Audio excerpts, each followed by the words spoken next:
The Colorado Rockies didn't forgive weakness. Gideon Hale had learned that truth the hard way, carved it into his bones over 15 winters of isolation.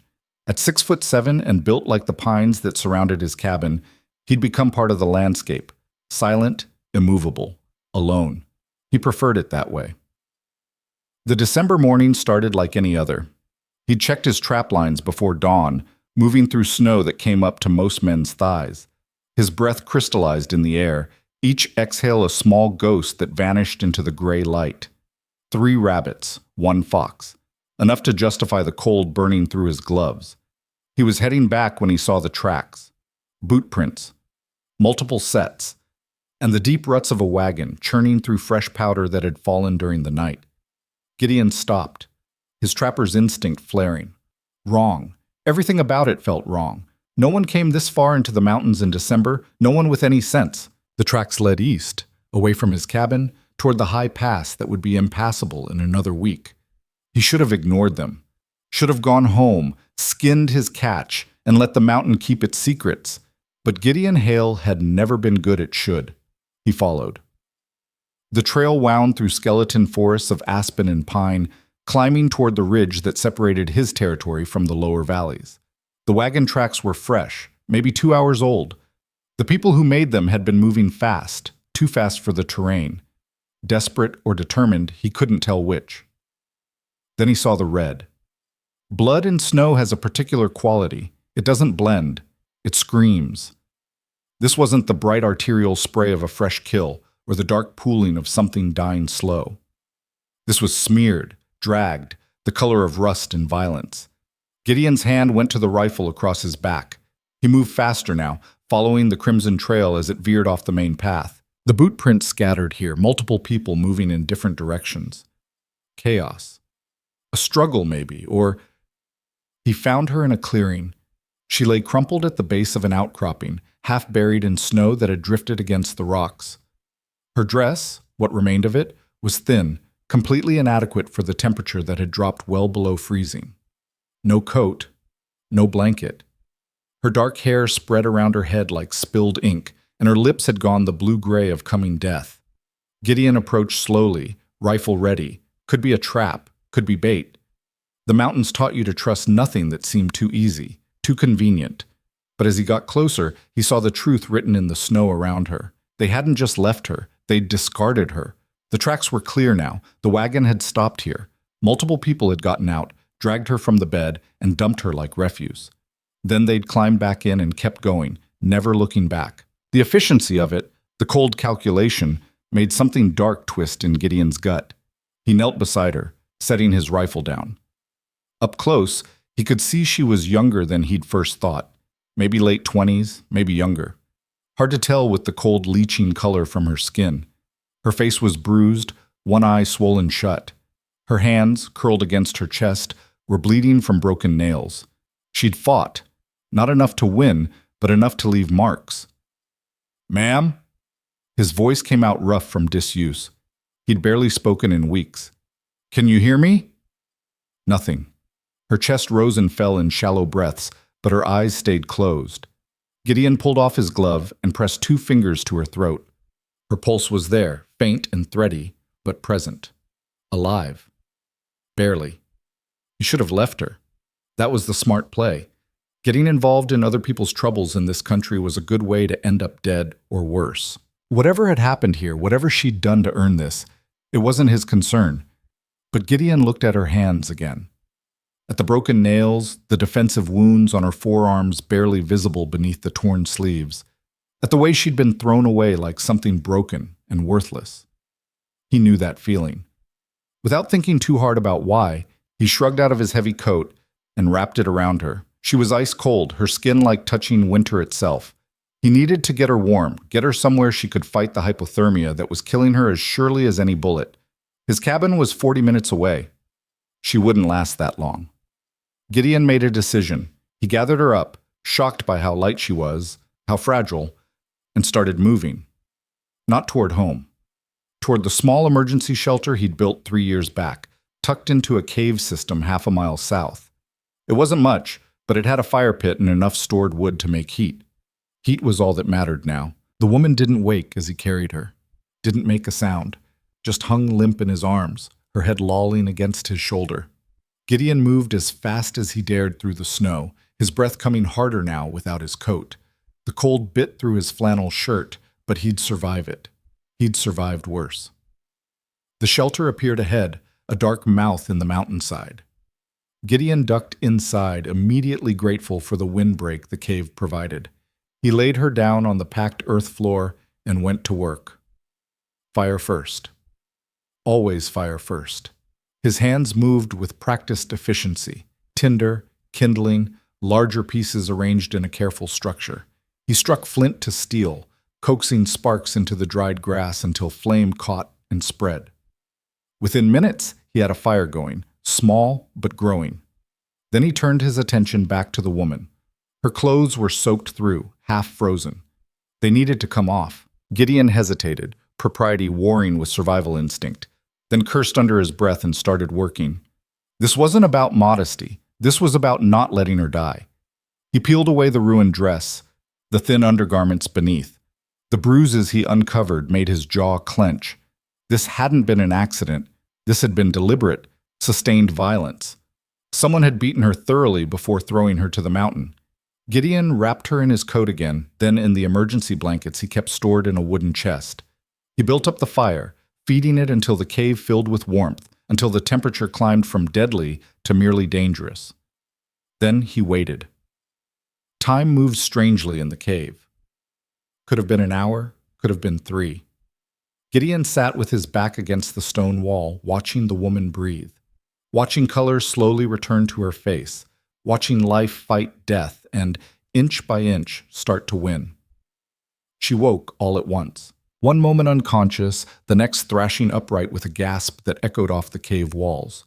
Her eyes, both open now, one still swollen but functioning, swept the space wildly, looking for threats, for escape, for understanding. "Easy," Gideon said, not moving. "You're safe." Her gaze locked on him. He saw fear there, immediate and primal, saw her body tense to run despite the blankets tangling her legs. "I'm not going to hurt you," he continued, keeping his voice low and steady. "Found you in the snow, brought you here to warm up, that's all." She stared at him for a long moment, breathing hard. Then her eyes dropped to her own body, to the blankets, to the absence of her clothes. Her expression shifted through confusion, panic, and finally something closer to resignation. "They left me," she said. Her voice was hoarse, damaged. "They actually left me to die." Gideon nodded, saw the tracks. Wagon headed east, 6, maybe 7 people. They dumped you and kept going. "8, she corrected softly. "There were 8. A pause. The fire crackled between them. "Why?" Gideon asked. She laughed, a broken sound without humor. "Because I'm useless, barren, a burden. Take your pick." Her hand moved to her stomach, an unconscious gesture that spoke of old pain. "Can't give them children, can't pull my weight, can't justify the food I eat or the space I take up." "So they threw you away." "So they threw me away," she agreed. "After 14 years of marriage, after everything I did, everything I gave," her voice cracked. She closed her eyes, swallowed hard. "Pastor Matthias said it was mercy, letting the mountain take me instead of putting me out themselves. Said I should be grateful." Gideon felt something cold settle in his chest. "Your husband?" "Led the wagon." She opened her eyes again, meeting his gaze. "Thomas Voss? Good Christian man, pillar of the community. He held my wrists while the others loaded me into the bed. Told me I'd failed him. Failed everyone." The silence that followed was heavy.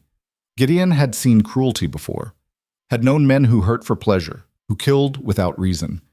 But this calculated disposal of a human being, wrapped in righteousness and scripture, this was something else, something worse maybe, for its cold efficiency. "What's your name?" he asked finally.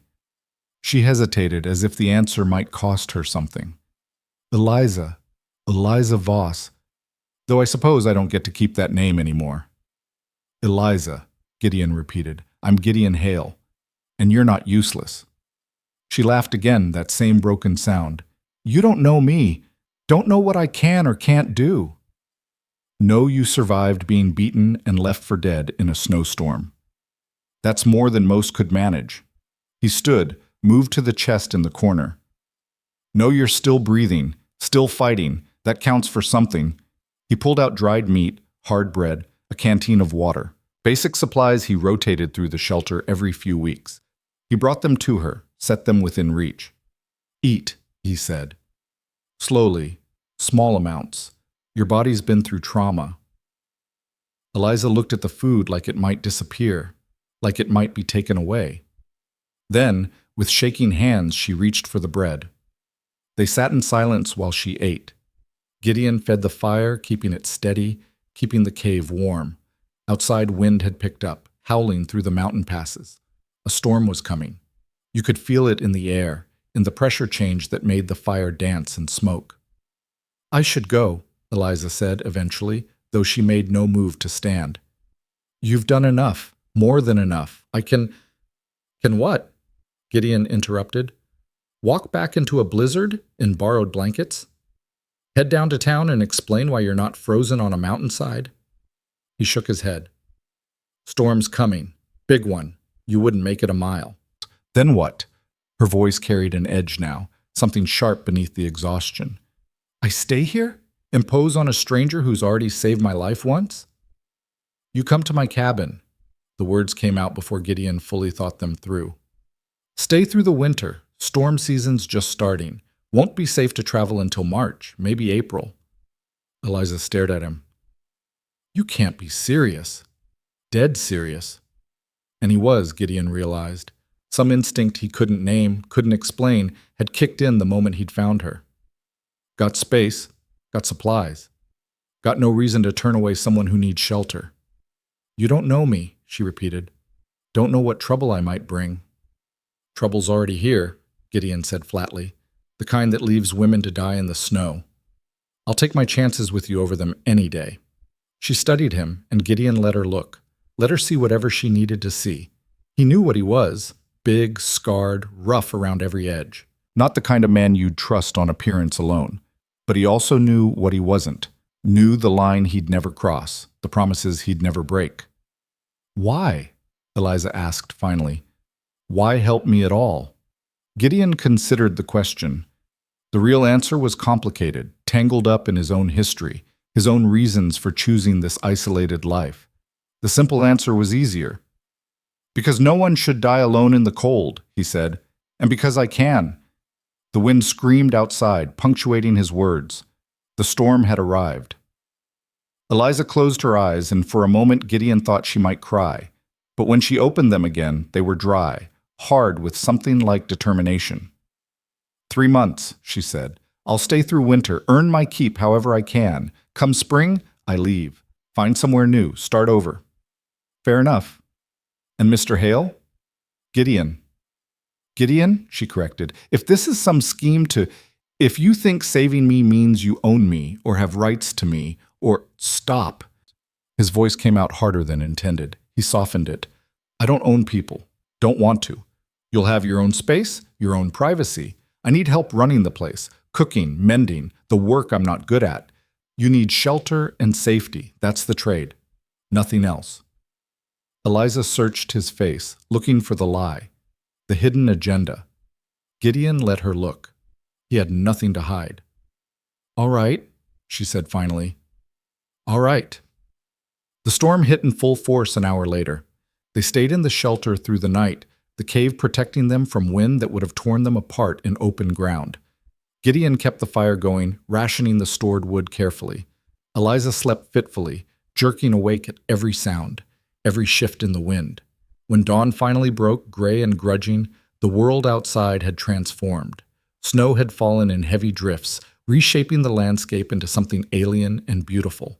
The sky hung low and dark, promising more to come. Gideon assessed the situation with practiced eyes. They could make it to his cabin, it wasn't far, but they'd need to move carefully. Can you walk? He asked Eliza. She nodded, though her face was pale.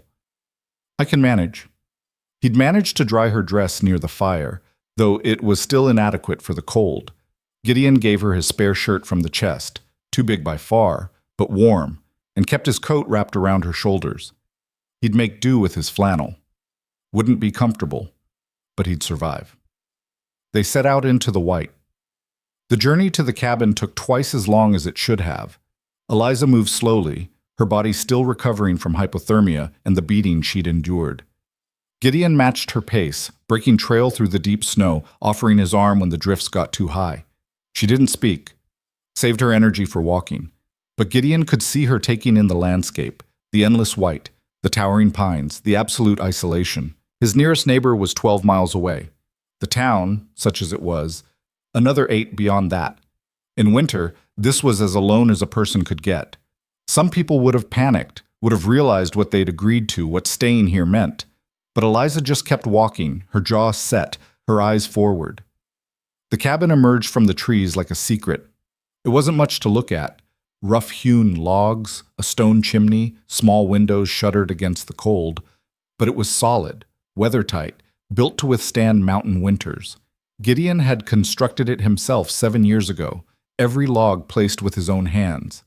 He opened the door, gestured for Eliza to enter first. She stepped inside and stopped. The interior was sparse, a main room with a fireplace, a table, 2 chairs, a curtained alcove that served as his sleeping area, shelves lined with supplies, hooks for gear, a simple efficiency born of solitary living. But it was clean, organized. The windows, though small, let in what light the storm allowed. "It's not much," Gideon said, suddenly aware of the cabin's limitations. "But it's warm, secure, and it's yours as much as mine for the winter." Eliza turned to look at him, and something in her expression had shifted. "You built this?" "Every piece. By yourself?" "Didn't have much choice. Like I said, nearest neighbor's half a day's walk." He moved past her to the fireplace, began building a fire from the neatly stacked wood beside it. "Bedroom's through there." He nodded to the alcove. "You can have it. I'll set up out here."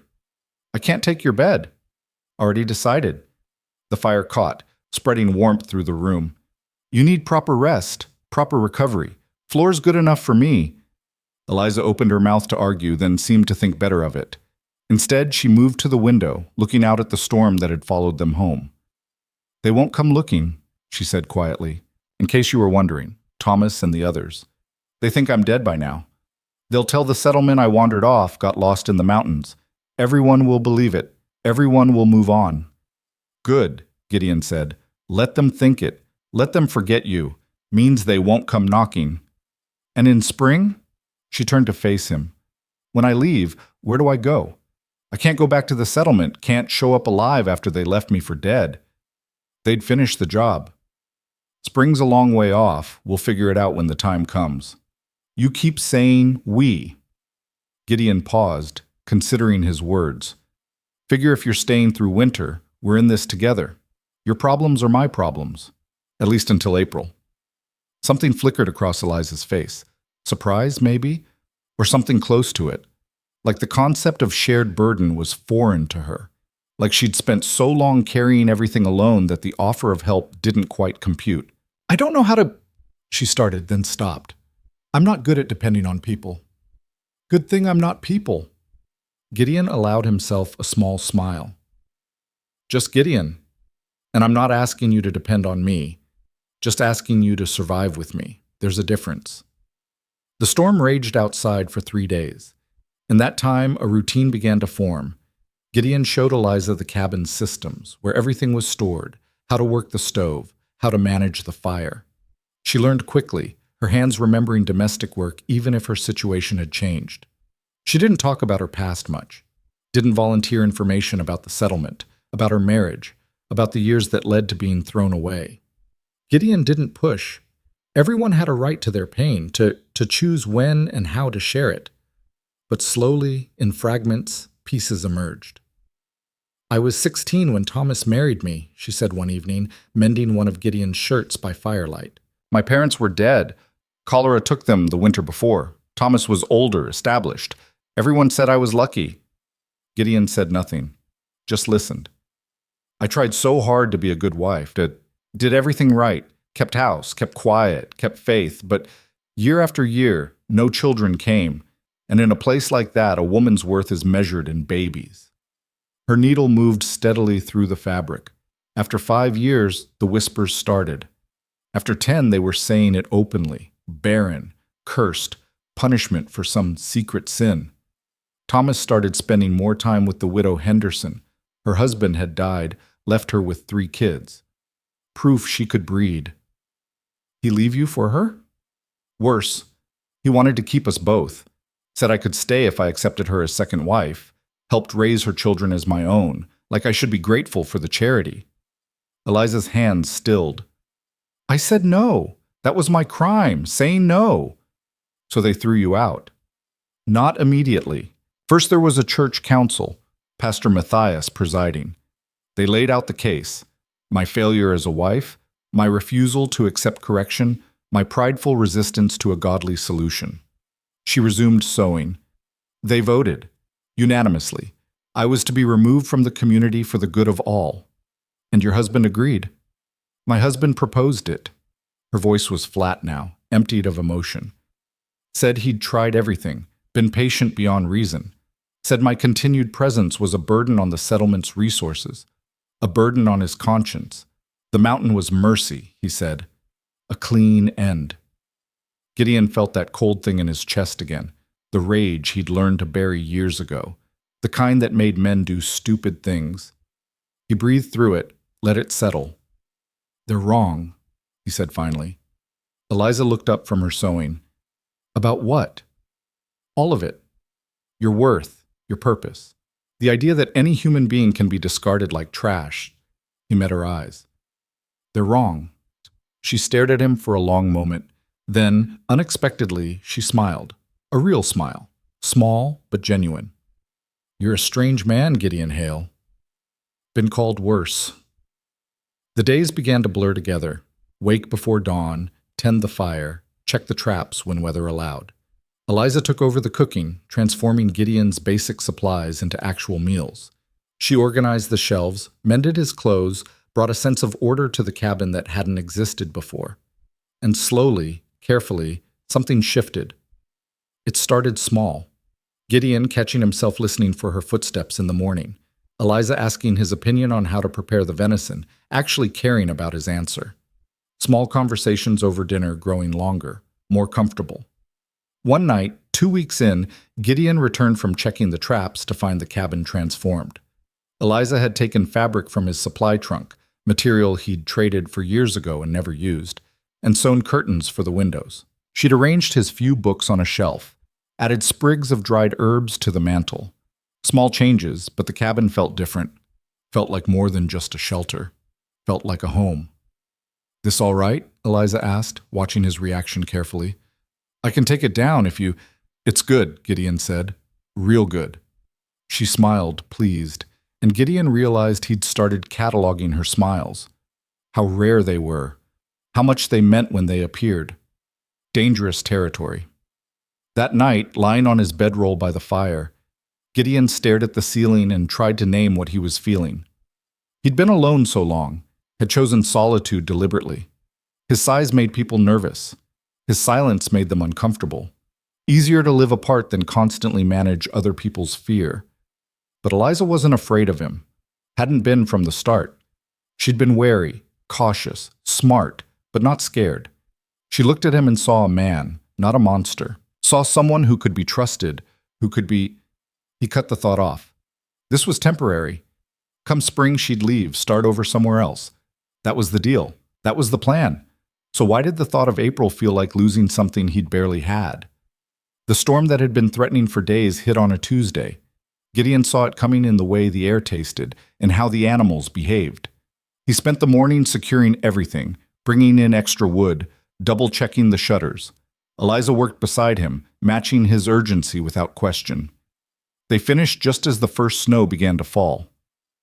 What followed was the worst blizzard Gideon had seen in 5 years. Wind screamed around the cabin, piling snow against the walls, blocking the windows. The temperature dropped so low that ice formed on the inside of the glass. They kept the fire roaring, burning through wood faster than Gideon liked, but there was no choice. The storm lasted 4 days. On the second day, they ran out of things to do. Couldn't go outside, couldn't work, could only sit by the fire and wait. Tell me something, Eliza said, breaking hours of silence. Why do you live up here alone? Gideon considered not answering. But fair was fair, she'd shared her story. My parents were farmers, he said, down in the valley. I was always big. Even as a kid, I was twice the size of others my age. Made me useful for heavy work, but people looked at me different, like I was dangerous. You're not dangerous. Wasn't then either, but try telling that to folks who cross the street when you walk by. He stared into the fire. When I was 19, there was an incident. A man in town got drunk, started trouble with my sister. I stopped him. Didn't mean to hurt him as bad as I did, but he shrugged. Size makes a difference. What's a shove for someone else is broken ribs when I do it. What happened? They ran me out. Tar and feathers, the whole thing. Said I was a menace, couldn't control myself. Said they'd hang me if I came back. Gideon's jaw tightened. My own parents stood there and watched them do it. Eliza was quiet for a moment, then, I'm sorry. Long time ago, I made my peace with it. Built this cabin, learned to live alone. Turns out I'm good at it. Are you? Eliza asked softly. Good at it? Gideon looked at her. At the way firelight caught in her hair, at the intelligence in her eyes, at the strength it took to survive what she'd survived, and still be sitting here, still be fighting. Was, he said. Before you. He didn't say it, but the words hung there anyway. On the fourth day, the storm broke. Gideon opened the door to a world remade in white. Snow had drifted up past the windows, creating a landscape both beautiful and deadly. It would take days to dig out, to reestablish the traps, to make the cabin accessible again. But they had time. They had supplies. They had each other. Gideon, Eliza said behind him, there's something I need to tell you. He turned. Her expression was serious, almost worried. What is it? I've been thinking about what you said, about trouble being here already, about my problems being your problems. She took a breath. If they find out I survived, Thomas and the others, they won't just come for me. They'll come for anyone hiding me. Let them come. You don't understand. There are 8 of them. They're armed. They believe they're doing righteous work. They won't stop, won't negotiate. They'll... Eliza. Gideon stepped closer. I've got guns. I've got position. I've got every advantage this mountain can give. And more than that, I've got no intention of letting anyone take you. Why? She asked, echoing her question from weeks ago. Why do you care what happens to me? It was the question Gideon had been asking himself since he'd found her. The question he'd been avoiding answering because the answer was complicated and simple all at once. He looked at her, really looked at her. At this woman who'd been discarded and had refused to die, who'd taken his rough cabin and made it a home, who'd sat with him through storms both literal and figurative, who made him remember what it felt like to not be alone. And in that moment, with winter sun streaming through the door and the world white and clean around them, Gideon Hale made a decision that would change everything. Because one day, Bart, he said, the words coming from somewhere deep and certain, you're going to give me 3 sons. Eliza froze, stared at him like he'd lost his mind. What? 3 sons, Gideon repeated. Don't know how, don't know when, but I know it's true. Know it the same way I knew to follow those tracks, knew to bring you here. You're not barren, you're not useless, and you're not going anywhere come spring. Gideon, that's impossible. I can't, neither have I, he interrupted. Never wanted family, never wanted to share my life with anyone. But then I found you in the snow, and something changed. Something clicked into place. He moved closer. I'm not asking you to marry me, not asking you to love me, just asking you to consider that maybe we're supposed to be here, together. Eliza's eyes had gone wide. You're insane. Probably. I could be barren. The doctors in the settlement said, the settlement that threw you away to die? Gideon's voice hardened. The same people who decided your worth based on one thing? I'll take my chances on believing you over them. She shook her head, but he could see uncertainty flickering across her face, could see the part of her that wanted to believe, that wanted to hope. And if you're wrong, she asked quietly, if I stay, and there are no children, no sons? What then? Gideon reached out slowly, giving her time to pull away. When she didn't, he took her hand. It was small in his, still marked with scars from broken nails, from fighting for her life. Then we figure it out, he said. Together. But I'm not wrong. Don't ask me how I know, but I do. 3 sons, Eliza. That's our future. She stood there, hand in his, looking up at him with an expression he couldn't quite read. Fear and hope warred in her eyes. The possibility of belief battled against years of disappointment and pain. You're asking me to have faith, she said finally. I'm asking you to stay. The silence stretched between them. Outside, wind whispered through the pines, carrying the promise of more snow, more winter, more time trapped together in this small cabin at the edge of the world.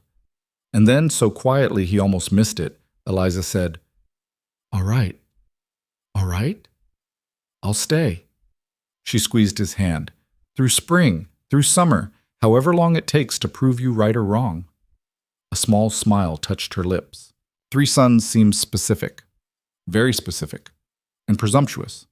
Extremely. But also, she hesitated, then continued, the first time anyone's believed I could give them anything. So yes. All right. Let's see what happens. Gideon felt something in his chest loosen, something he hadn't realized was tight. He pulled her into an embrace, careful, gentle, giving her space to pull away if she wanted. She didn't pull away. She leaned in, her forehead resting against his chest, her arms coming around his waist. They stood like that for a long moment, holding each other in the doorway, winter light streaming around them. Neither of them saw the future coming. Neither of them knew that in 6 weeks, 3 half-starved boys would stumble out of the wilderness and into their lives. Neither of them could have predicted the battles ahead, the choices they'd have to make, the way their strange prophecy would come true in the most unexpected way possible. All they knew was this. They'd found each other in the snow. They'd chosen to stay, and whatever came next, they'd face it together. The mountain had tried to kill Eliza Voss. Instead, it had given her something she'd thought lost forever. A future, a home, a man who looked at her and saw not what she couldn't do, but everything she was, and maybe, just maybe, 3 sons waiting somewhere in the days ahead. The story was just beginning. Winter deepened around the cabin like a living thing, hungry and relentless.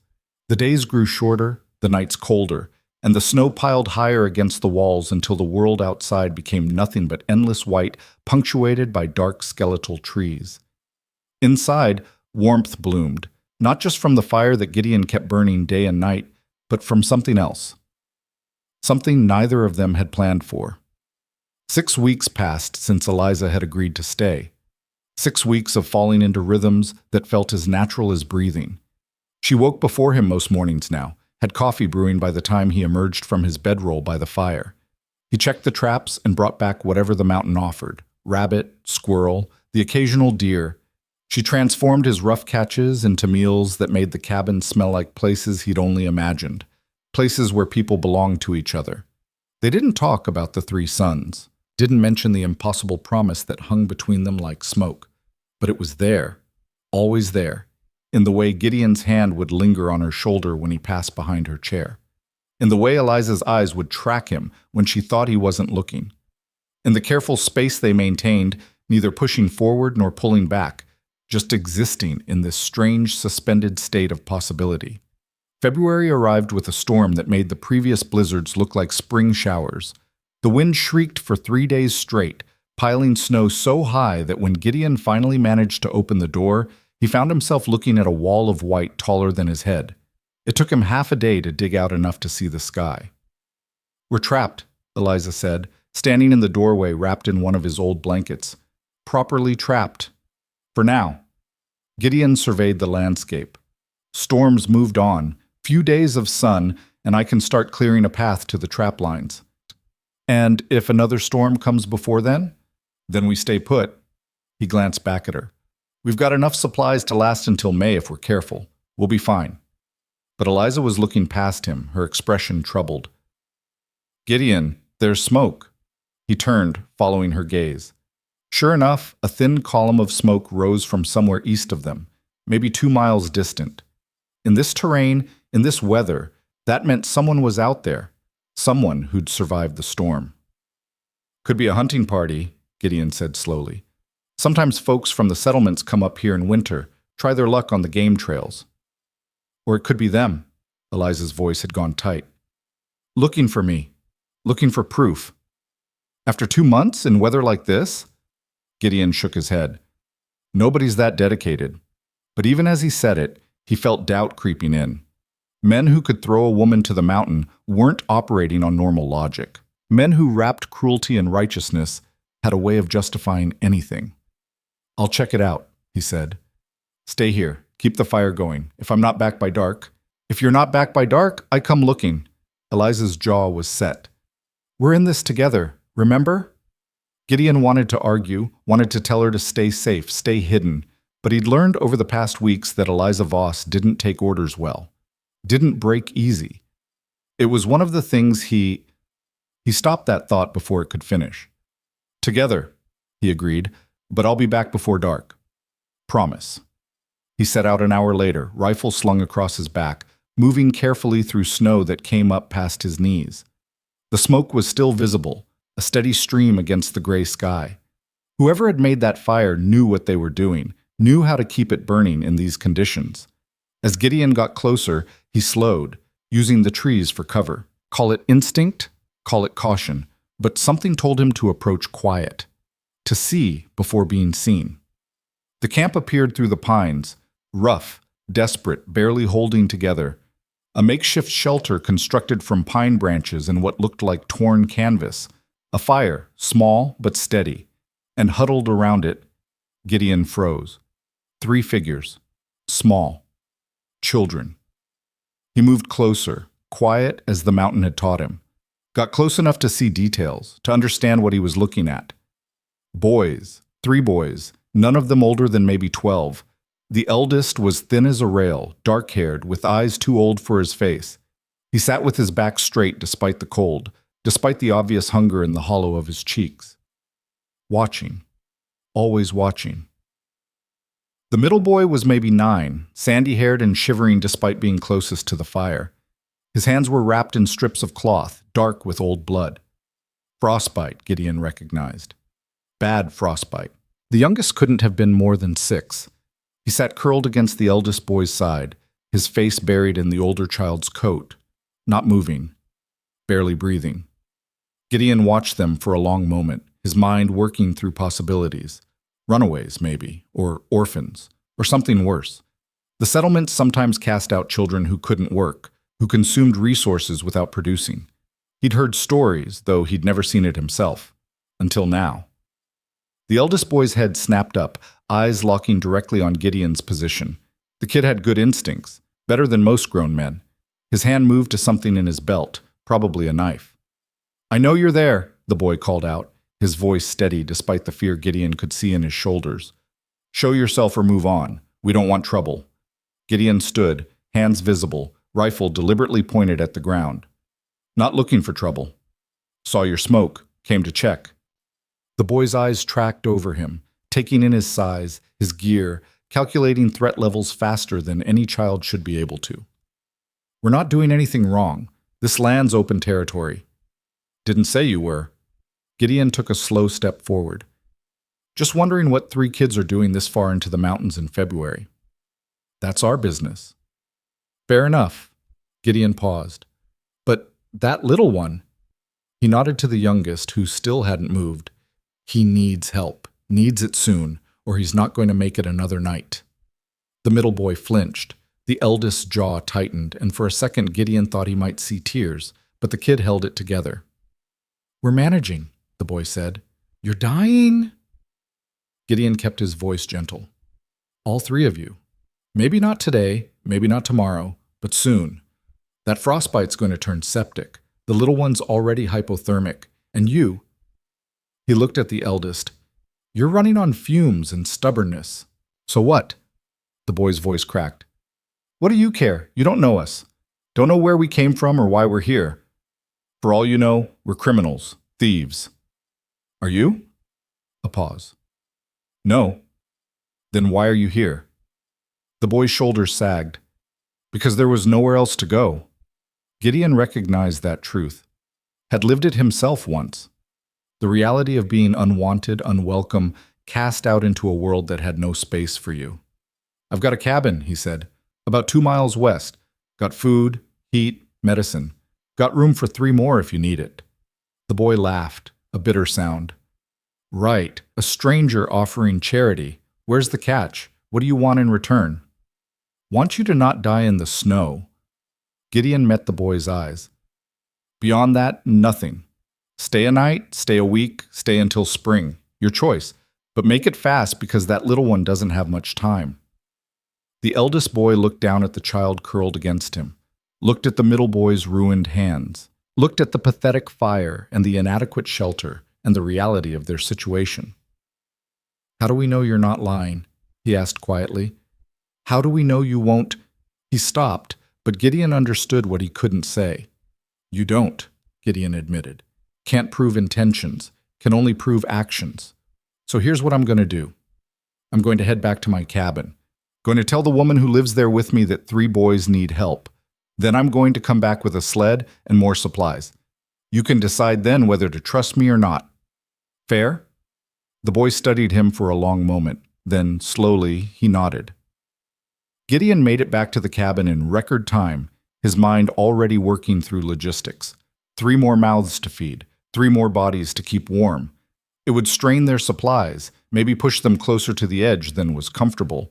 But the alternative, leaving children to freeze, wasn't something he could stomach. He burst through the cabin door to find Eliza at the table, mending one of his shirts. She looked up, startled by his sudden entrance. "You're back early. What?" 3 boys, Gideon said, already moving to gather supplies. 2 miles east, camping in the woods. One's got bad frostbite, another's near hypothermic. They need help. Eliza set down her sewing. "How old?" 12, 9, 6, maybe. Hard to tell with the hunger. He pulled down medicine, blankets, dried food. "I told them I'd come back with a sled. Told them they could stay here if they wanted." He expected questions, expected hesitation, maybe even resistance. Instead, Eliza stood and started gathering her own supplies. Bandages, salve, the herbal remedies she'd been making from plants she'd found stored in his shelves. "You'll need the big sled," she said. "The one you use for hauling deer, and take the extra furs. If one's hypothermic, we need to warm him fast." Gideon paused. "You're okay with this?" Eliza looked at him, and something fierce burned in her eyes. "You found me dying in the snow and brought me home. You think I'd turn away children in the same situation?" "These aren't just any children. They're broken, Eliza. Scared. The oldest one nearly pulled a knife on me." "Good," she said firmly. "Means he's a survivor. Means he fights. We can work with that." She moved to the door, looking out at the white landscape. "Bring them home, Gideon. All 3. We'll figure out the rest." He wanted to kiss her then. Wanted to pull her close and tell her that this immediate, unquestioning compassion was exactly why he'd known she was meant to stay. But there wasn't time for wants, only needs. "I'll be back before dark," he said. "We'll be ready." The journey back took longer with the sled, but Gideon made good time. When he reached the camp, he found the 3 boys exactly where he'd left them. The eldest was on his feet now, that knife Gideon had suspected visible in his hand. "Told you I'd come back," Gideon said. The boy's eyes went to the sled, to the supplies piled on it, to the furs and food and medicine. "Why?" "Because someone did it for me once," Gideon lied. Nobody had ever done it for him. But maybe that was exactly why he was doing it now. "Now, we can stand here debating my motivations, or we can get your brother warm before he stops breathing. Your call." That broke through. The eldest sheathed his knife and bent to pick up the youngest boy. Up close, Gideon could see just how bad it was. The child's lips were blue, his breathing shallow. This wasn't hypothermia anymore. This was the edge of death. "Give him here," Gideon said, holding out his arms. The eldest hesitated, every protective instinct clearly screaming at him not to hand over his brother to a stranger. But necessity won. He passed the small body over carefully, like transferring something infinitely precious and fragile. Gideon wrapped the child in the furs, held him against his chest where body heat could transfer fastest. "What's his name?" "Samuel." The word came out rough. Sam, he's 6. He's a good kid. Smart. He'll be fine, Gideon said with more confidence than he felt. The woman at my cabin, she's got a gift for healing. If anyone can bring him back, it's her. The middle boy spoke for the first time, his voice high and tight with pain. Is she nice? She's kind, Gideon corrected. There's a difference. Nice is easy. Kind is strong.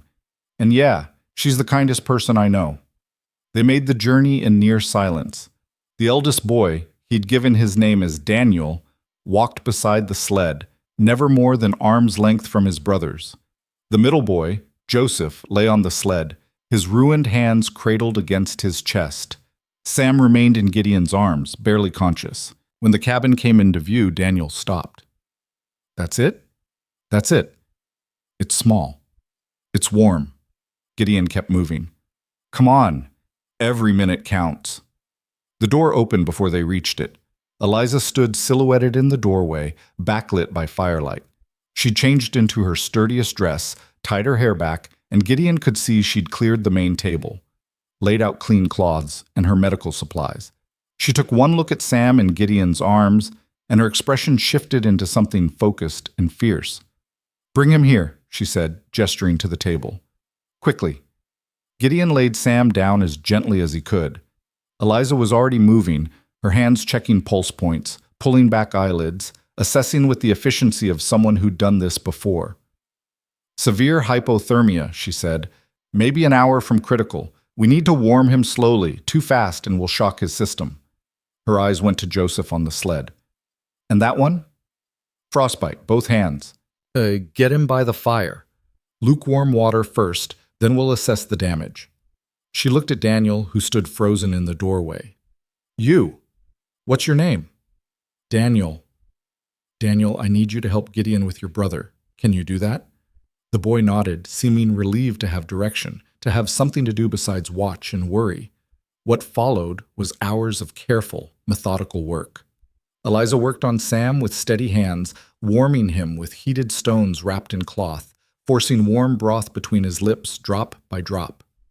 Gideon and Daniel tended to Joseph, slowly bringing his hands back from the edge of permanent damage. Through it all, the boys watched Eliza with something between awe and suspicion. This woman who moved with such certainty, who touched them with gentle competence, who seemed to know exactly what they needed before they could ask. By midnight, Sam's color had improved. He was breathing easier, had managed to swallow half a cup of broth.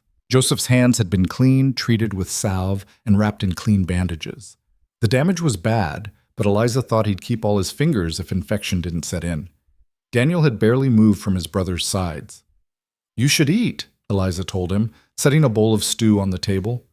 When's the last time you had a real meal? 4 days ago. The words came out automatic, then Daniel seemed to realize what he'd admitted. We've been managing fine. I can see that. Eliza's tone was dry. That's why your youngest brother nearly died and your middle brother's hands look like raw meat. Daniel's face flushed. We were doing the best we could. I know. Eliza's voice softened. I'm not criticizing. I'm just saying you don't have to do it alone anymore. Not tonight, anyway. Eat. Rest. We'll figure out everything else tomorrow. The boy looked at the stew like it might disappear if he reached for it. Then, with shaking hands, he picked up the spoon and started eating. Slowly at first, then faster. Like he couldn't help himself. Gideon watched from his spot by the fire, something tight in his chest. 3 boys? 3. He caught Eliza's eye across the room. She was looking at him with an expression he couldn't quite read. Surprise, maybe, or realization. Her gaze dropped to the boys, then back to him. 3 sons, he'd said. 3. This wasn't how he'd imagined it, wasn't what he'd meant when the words had fallen from his mouth 6 weeks ago. But looking at these boys, broken and brave, scared and surviving, Gideon felt something click into place, not his sons by blood. But maybe that didn't matter. Maybe family was something you chose, something you built from broken pieces and desperate chances. Maybe the mountain had sent them exactly what they'd asked for. The boys slept that night in a pile near the fire, Daniel wrapped around his brothers like a shield, Gideon and Eliza sat at the table, talking in low voices while the fire crackled and the wind howled outside. "They can't stay," Eliza said, but her voice lacked conviction. "Can they? I mean, they must have families, people looking for them." "Look at them," Gideon said quietly. "Really look. Those aren't boys with families waiting. Those are survivors. You don't know that. Neither do you." He leaned forward. "But I know what running looks like, know what desperation looks like. And those boys are running from something bad enough that freezing to death seemed like a better option." Eliza was quiet for a long moment. "What are you suggesting?" "Same thing I suggested to you. Shelter through winter, safety, a chance to heal.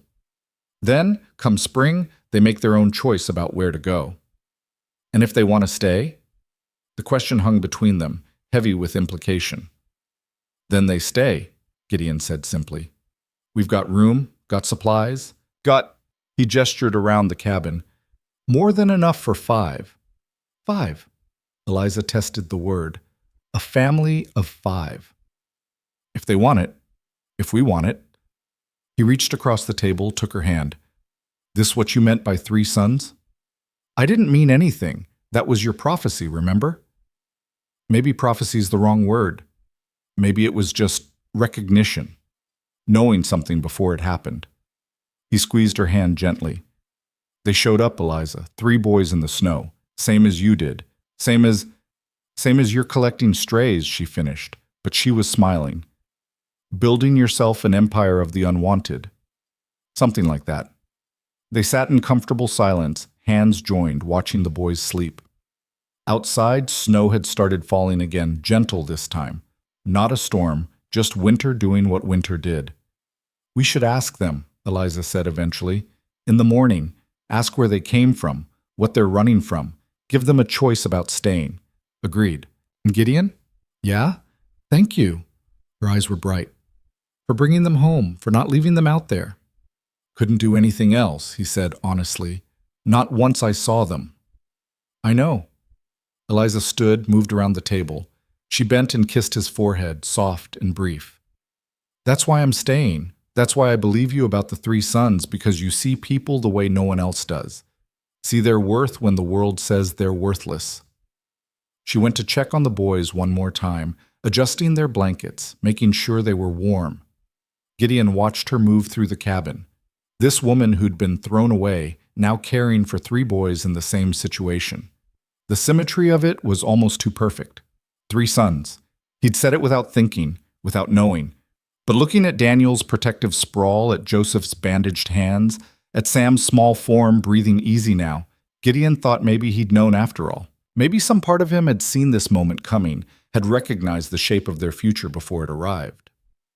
Morning came cold and clear. The boys woke slowly, disoriented by warmth and safety and the smell of actual breakfast cooking. Eliza had made flapjacks, something she'd learned from her mother years ago. The boys ate like they'd never seen food before, like they couldn't believe it was real. After breakfast, Gideon and Eliza sat them down. "We need to talk," Gideon said gently. "Need to understand your situation, where you came from, why you're out here, whether anyone's looking for you." Daniel's face closed off immediately. "We're not going back." "Didn't say you had to, just asking questions." The boy looked at his brothers, seemed to come to some internal decision. "We're from Riverside Settlement, about 15 miles south of here. Our parents died last year. Fever took them both. The settlement council said we could stay if we worked, earned our keep." "And did you?" Eliza asked. "Tried to." Joseph spoke up, his voice small. "But I couldn't do the heavy work. My hands they've always been weak. And Sam's too young. Daniel worked for all 3 of us, but it wasn't enough." Daniel picked up the story. "Council met last month, said we were a drain on resources, said 3 orphans with no skills weren't worth feeding through winter. They gave us a choice. Split up, get adopted separately, or leave." "And you chose to leave," Gideon said. "We chose to stay together." Daniel's voice was fierce. "They're my brothers, only family I've got left. I'm not letting anyone separate us." "So you ran." "So we ran." The boy's shoulders sagged. "Figured we'd head to Denver, find work there. But the storms came early, and we didn't know the terrain, and he looked at Sam. We almost killed him. Almost killed all of us because I thought I could. You kept them alive, Eliza interrupted firmly, in conditions that would have killed grown men. You protected them, kept them together, made it this far. That's not failure, Daniel. That's strength. The boy's eyes went bright. He blinked hard, looking away. Question is, Gideon said, what do you want to do now? We can take you to Riverside, help you negotiate with the council. Or we can take you to Denver come spring, help you get started there, or... Daniel looked up, hope and fear warring on his face. Or you stay here, Eliza said. Through winter at minimum. Work with us, learn the mountain, heal up and get strong. Then, come spring, you make your choice about what's next. And if we want to stay longer than spring? Joseph asked quietly. Gideon and Eliza exchanged glances. This was the moment, the choice that would reshape all their lives. Then you stay, Gideon said. Simple as that. We've got room, got work that needs doing, got... He paused, choosing his words carefully. Got space for family, if that's what you want to be. Daniel stared at them. You're serious? You'd just take us in? 3 strangers, just like that? Not so strange anymore, Eliza said with a small smile. You've been here a night. We fed you, patched you up, listened to your story. That makes you more than strangers. But why? The question burst from Daniel like he couldn't hold it in anymore. Why would you do this? What do you get out of it? Gideon thought about how to answer that, about prophecies and promises and the way life twisted in unexpected directions, about how sometimes the family you needed found you instead of the other way around. Get to not be alone, he said finally. Get to build something worth having. Get 3 boys who could use a home and 2 adults who could use... He stopped, but Eliza finished for him. A purpose, she said. A reason. A family. The word hung in the air between all of them. So? Gideon asked. What do you say? You willing to give this a try? Daniel looked at his brothers. Sam had crawled into Joseph's lap despite Joseph's bandaged hands, and both younger boys were looking at their eldest with absolute trust. Whatever Daniel decided, they'd follow. The weight of that trust was visible on Daniel's face, the burden of being responsible for 3 lives, of making choices that would echo for years. Through winter, he said finally. We'll stay through winter, work hard, pull our weight, prove we're worth keeping, and then, his voice cracked slightly, and then we'll see. Fair enough, Gideon said, though he could see in Eliza's eyes that she, like him, already knew. These boys weren't leaving come spring. This was it. This was the shape of their family, improbable and perfect. 3 sons, just like he'd said, just like he'd known. The agreement changed everything and nothing all at once. The boys settled into the cabin's rhythms with the adaptability of youth, but also with the wariness of children who'd learned that safety could be stripped away without warning. Daniel watched Gideon and Eliza constantly those first few days, cataloging every interaction, every crossword, every moment of tension, waiting for the inevitable collapse, waiting for the adults to change their minds. But the collapse never came. Instead, routines formed. Gideon taught Daniel the trap lines, showed him how to read animal tracks in snow, how to set snares that killed quick and clean. The boy learned fast, his hands steady and his mind sharp. He asked questions, good questions, and remembered every answer. Within a week, he could check half the traps on his own. Joseph, once his hands began to heal, revealed an unexpected talent for detail work. Eliza set him to mending clothes at first, just to keep him occupied, but the boy took to it with near-obsessive focus. His stitches were small and precise, better than her own. When she praised him, he ducked his head and mumbled something about his mother teaching him before she died, about how she'd said every skill mattered, even the ones other boys laughed at. Sam remained the quietest, still recovering from his brush with death. He shadowed Eliza through the cabin, a small silent presence that appeared at her elbow whenever she worked. She'd talk to him while she cooked or cleaned, filling the silence with stories about nothing in particular, tales from her childhood, descriptions of places she'd been, questions she didn't expect him to answer. Slowly, cautiously, he began to respond. First with nods, then with single words. Then, 3 weeks after his arrival, with full sentences. Do you think the snow will ever stop? He asked one morning, standing on a chair to help her knead bread dough. Eliza had paused, recognizing the significance of the question, not just the words, but the trust required to speak them. Eventually, she'd said, spring always comes. Sometimes it just takes longer than we'd like. I don't mind waiting, Sam had replied, his small hands working the dough with careful determination. I like it here. Those 4 words had made Eliza's throat tight. She'd ruffled his hair, unable to speak past the sudden emotion, and Sam had smiled, a real smile, the first she'd seen from him. The cabin that had once felt spacious for 2 now held 5, with surprising ease. The boys slept in the alcove that had been Eliza's room, Daniel taking the bed while Joseph and Sam shared pallets on the floor. Gideon and Eliza maintained their positions in the main room, him by the fire, her on a bedroll near the table. The arrangement was proper, practical, necessary. It was also becoming increasingly difficult to maintain. Late February brought a thaw, 3 days of temperatures climbing just above freezing. The snow turned slushy, and water dripped from the eaves in steady rhythm. Gideon used the break in weather to venture farther from the cabin, checking trap lines he'd abandoned during the worst of the storms. He brought back 2 deer, a windfall that would extend their supplies significantly. The boys helped him butcher the kills, Daniel working alongside him with focused intensity, while Joseph and Sam handled the smaller tasks.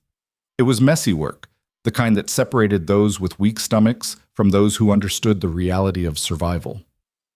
All 3 boys passed the test without complaint.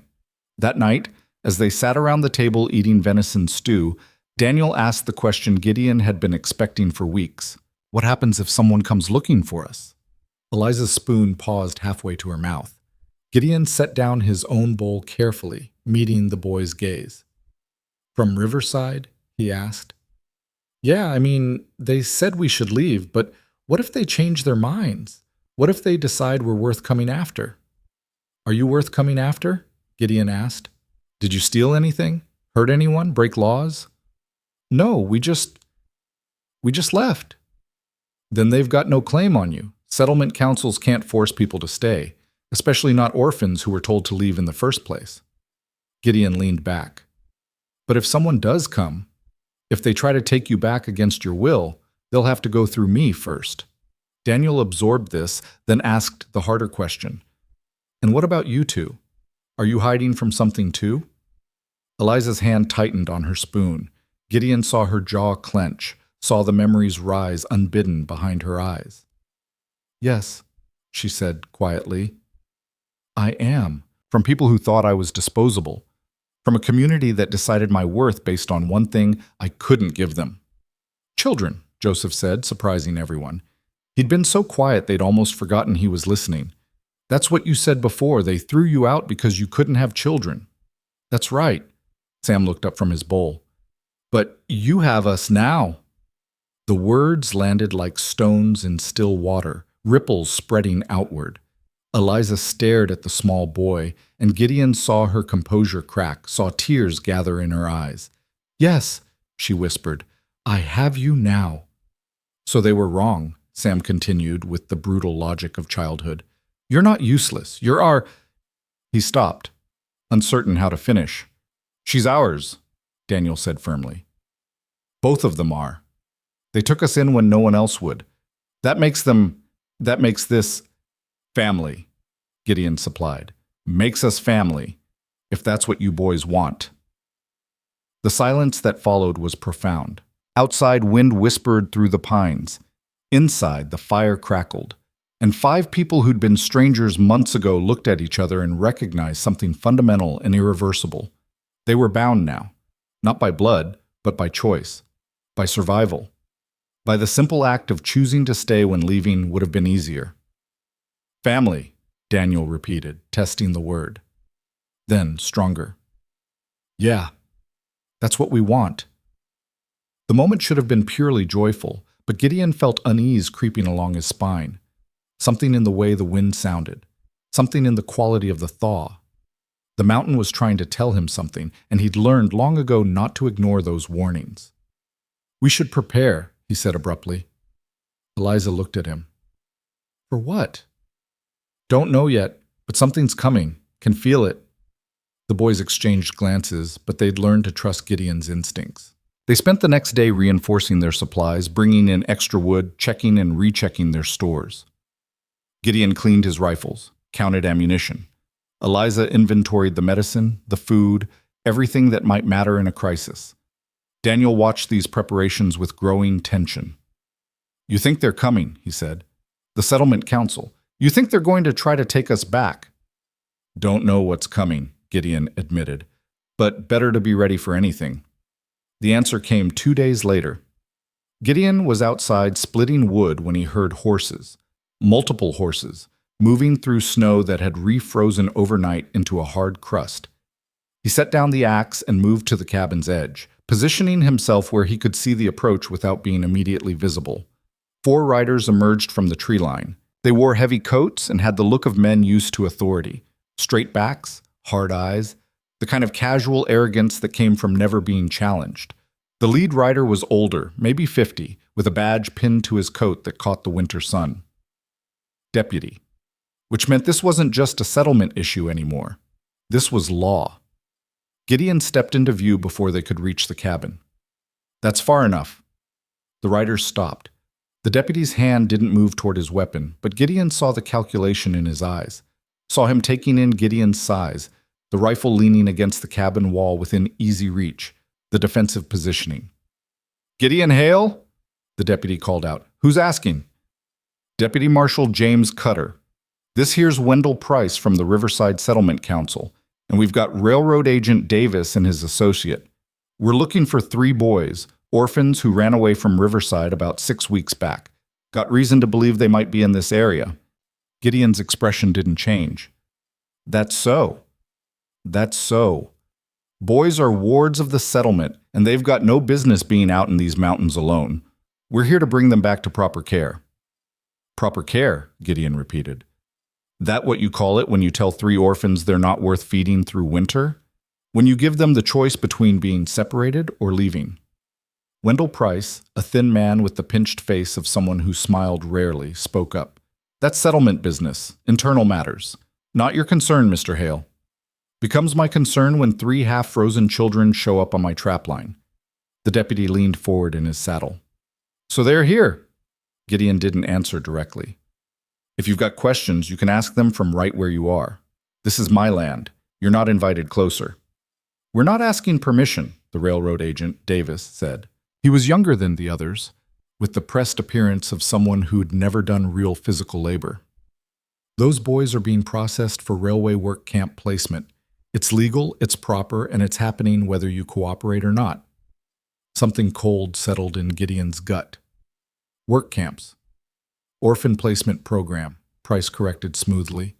"The railway's expanding through the territory. They need workers. The boys need jobs, training, purpose. It's mutually beneficial. They're children. They're burdens," Price snapped. 3 mouths with no parents, no prospects, no value to the settlement. The railway program gives them a future, gives them a chance to contribute to something larger than themselves. "Gives the settlement a payment for handing over children," Gideon said flatly. "That's what this is really about, isn't it? The railway pays for warm bodies, and you're selling orphans to fill the quota." Price's face darkened. "You don't know what you're talking about." "I know enough." Gideon crossed his arms. "And I know those boys aren't going anywhere." Deputy Cutter's expression hardened. "Mr. Hale, I understand you've got feelings about this, but the law's clear. Those boys are wards of Riverside Settlement. The council has legal authority to determine their placement. You're harboring runaways, which makes you complicit in what? Keeping them alive? Feeding them? Teaching them skills?" Gideon's voice rose. "They were dying in the snow. I found them camping in the woods with inadequate shelter, bad frostbite, hypothermia. They weren't runaways, they were refugees." "That's a fine distinction that doesn't hold legal weight." Cutter's hand moved to rest on his pistol grip, not a draw, but a reminder. "I don't want trouble here, but those boys are coming with us. You can make this easy, or you can make it hard. Your choice." Gideon felt the rage building, the kind that had gotten him run out of the valley years ago, the kind that made him dangerous. His hand twitched toward the rifle. Gideon. Eliza's voice cut through the tension like a blade. She stood in the cabin doorway, the boys visible behind her. Don't. He looked at her, saw the warning in her eyes, saw her reading the situation, the odds, the consequences. 4 armed men against 1. If he fought, people would die. Maybe him. Maybe them. Maybe the boys in the crossfire. They want to take them, he said, his voice rough with barely controlled fury. Put them in work camps. Sell them to the railway. I heard. Eliza stepped fully outside, positioning herself between Gideon and the riders. She looked small against the backdrop of snow and mountains, but there was steel in her spine. Deputy Cutter, is it? Yes, ma'am. These boys, are they accused of crimes? No, ma'am, but are they property? Indentured servants? Slaves? Cutter's jaw tightened. No, they're orphans under settlement protection. Protection, Eliza repeated. Tell me, Deputy, what exactly were they being protected from when they were told to leave Riverside or be separated forever? What were they being protected from when I found them with frostbite and hypothermia, half dead from exposure? The settlement's resources are limited, Price interjected. We can't care for every child? Eliza's voice could have cut glass. You can't care for children, so you sell them to railway work camps. How much, Mr. Price? How much does the railway pay per child? That's confidential settlement business. I'll bet it is. She turned back to Cutter. Deputy, I'm going to make you an offer. A fair one. You take your men, ride back to town, and tell whoever sent you that the boys are staying here. They're fed, housed, educated, and cared for. They're not a burden on Riverside's resources anymore. Problem solved. Can't do that, ma'am. The law says orphans are wards of their community until they're claimed by family or reach majority age, Eliza interrupted. But it also says wards can be transferred to suitable guardians with proper legal standing. Cutter's eyes narrowed. You claiming to be suitable guardians? We're claiming we can provide what Riverside won't.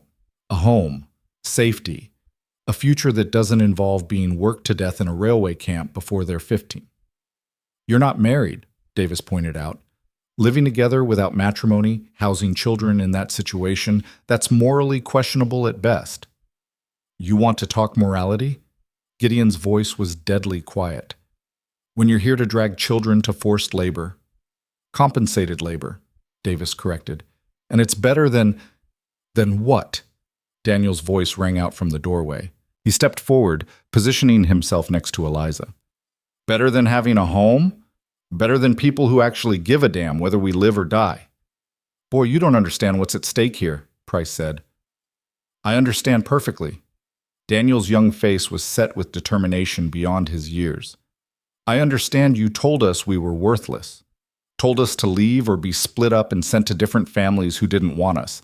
I understand we almost died trying to survive on our own, and these people saved us. And now you want to take us back? Now you care? Because the railway's paying? Price's face flushed. This is inappropriate. Deputy, control this situation. But Cutter was looking at Daniel with something almost like respect.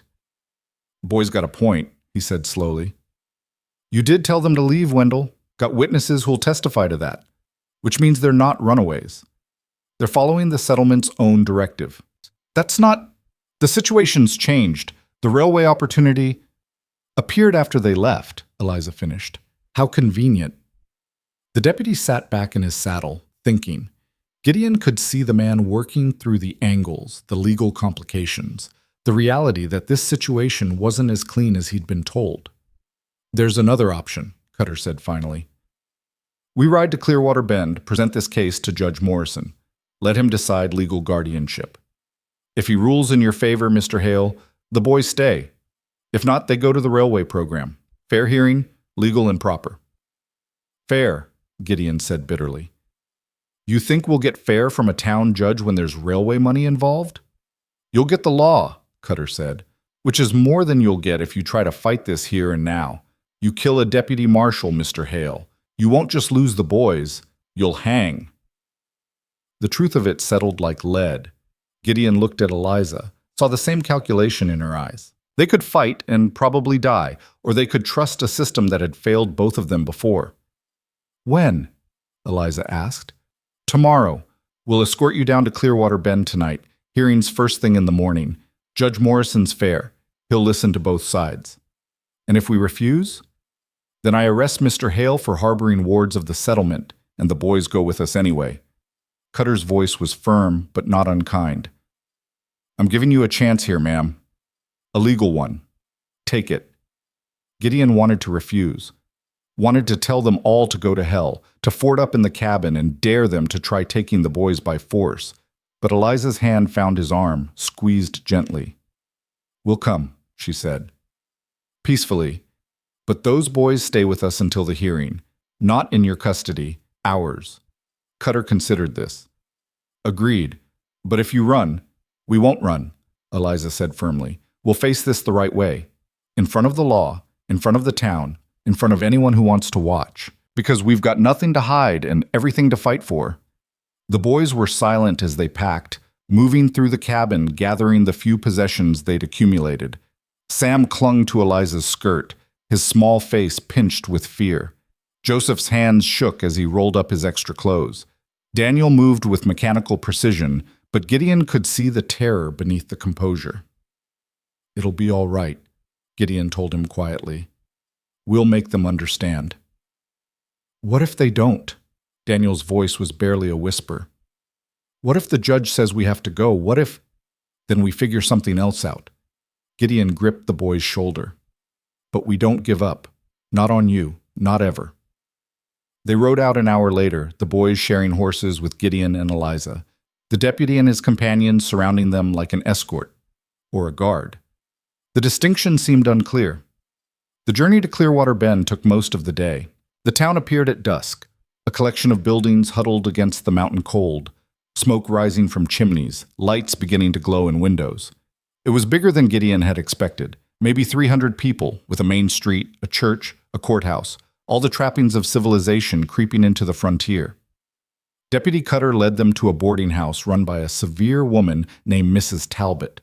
She looked at their group with obvious disapproval, the giant mountain man, the woman without a wedding ring, 3 ragged boys. They'll need 2 rooms, Cutter said.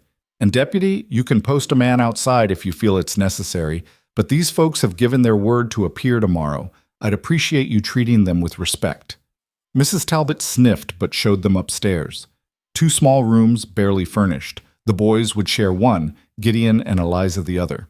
Proper arrangements. Respectable. Except nothing about their situation was respectable by the town's standards. After settling the boys in their room with promises to be right next door, Gideon and Eliza retreated to their own small space.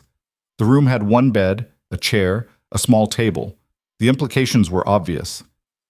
I'll take the floor, Gideon said automatically. Don't be ridiculous. We'll share. Eliza sat on the bed, suddenly looking exhausted. We're about to stand in front of a judge and claim we're suitable guardians. Worrying about sleeping arrangements seems absurd. She was right, but Gideon's pulse quickened anyway. They'd lived in close quarters for months, but this felt different. More intimate. More real. What are we going to say tomorrow? He asked, needing to focus on something else. The truth. Eliza looked at him. That we found 3 boys dying in the snow and brought them home. That we've fed them, clothed them, taught them, cared for them. That they're thriving with us in a way they never could in a work camp. And when they ask about us, about our relationship, about the fact that we're not married, then we tell them that too.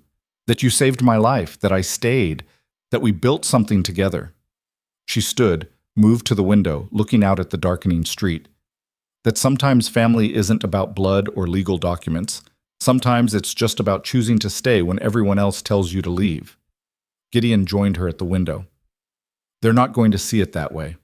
They're going to see an unwed couple living in sin, harboring children in an inappropriate situation. Let them see what they want. Eliza's voice was fierce. I don't care about their judgment. I care about those boys. I care about keeping them safe. Even if it means... Gideon stopped, not sure how to finish the sentence. Even if it means what? Eliza turned to face him. Say it. Even if it means marrying me, making this legal, proper, respectable in the eyes of the law. The words hung between them. Eliza stared at him, and Gideon couldn't read her expression. "Is that a proposal?" she asked quietly. "It's a solution." He struggled to find the right words. "We could do it tonight. Find someone to perform the ceremony. Walk into that courtroom tomorrow as husband and wife. Give the judge one less reason to doubt us. A marriage of convenience. A marriage of survival," Gideon corrected. "Same as everything else we've done. We're good at that, aren't we? Surviving?" Eliza was quiet for a long moment. Then, unexpectedly, she laughed, a short, sharp sound without much humor. "You really know how to sweep a woman off her feet, Gideon Hale. I'm not trying to. I just meant, I know what you meant." She reached up, touched his face gently. "And you're right. It would help. It would give us legitimacy, make us look like a proper family unit instead of 2 broken people and 3 lost boys." "So?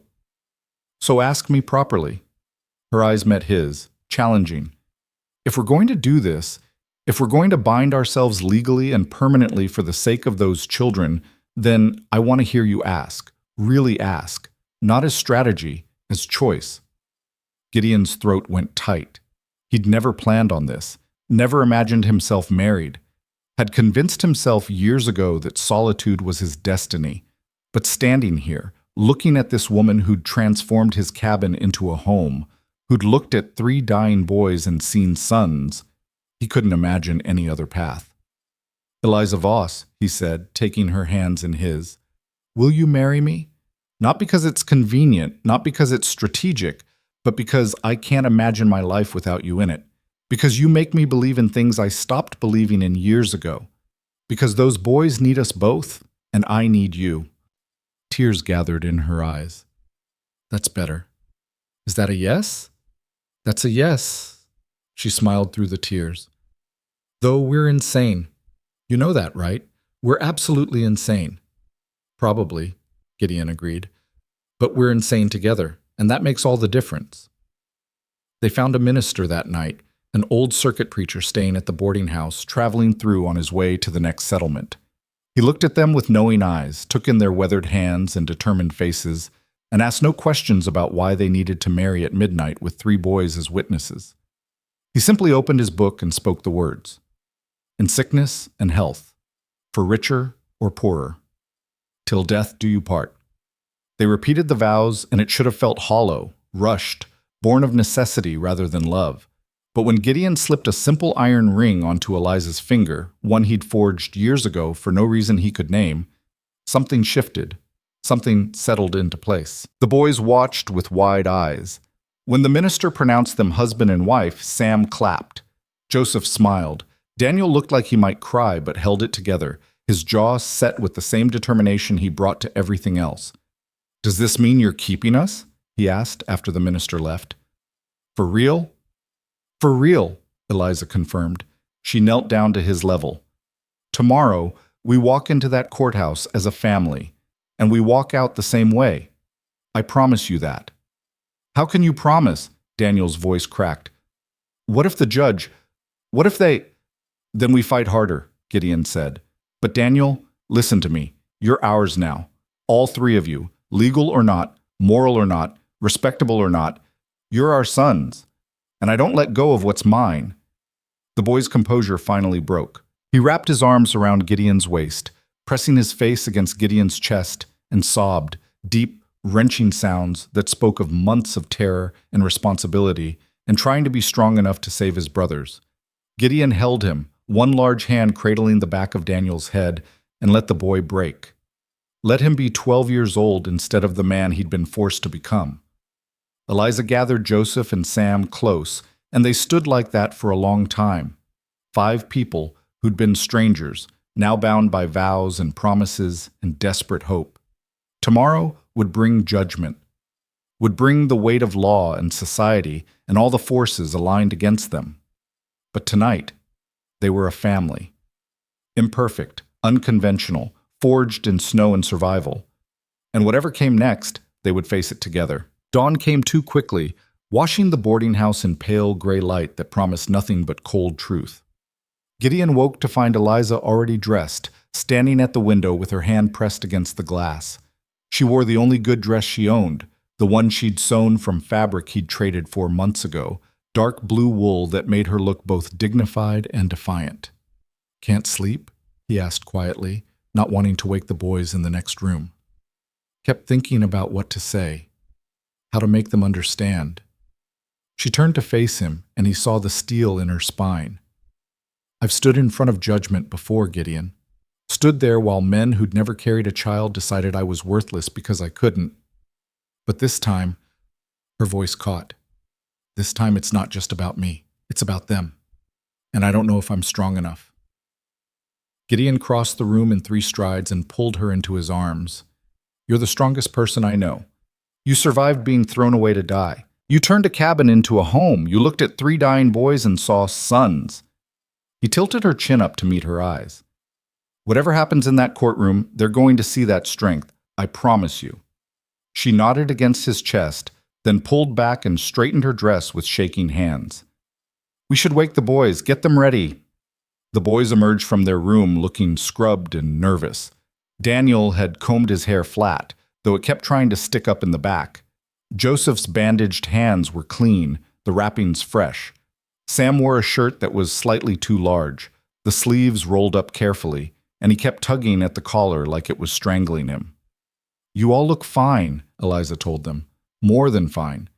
You look like exactly what you are. Good boys who deserve a chance." "What if they ask us questions?" Joseph's voice was small. "What do we say?"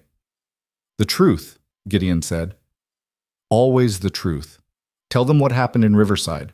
Tell them how you ended up in the mountains. Tell them what it's been like living with us."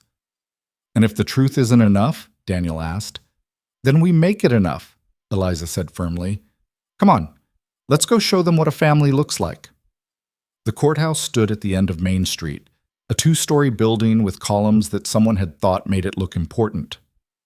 A crowd had already gathered on the steps. Word traveled fast in small towns, and apparently the case of 3 orphans and their unconventional guardians was entertainment enough to draw spectators on a cold March morning. Gideon felt their eyes tracking his approach, heard the whispers that followed them like wind through grass.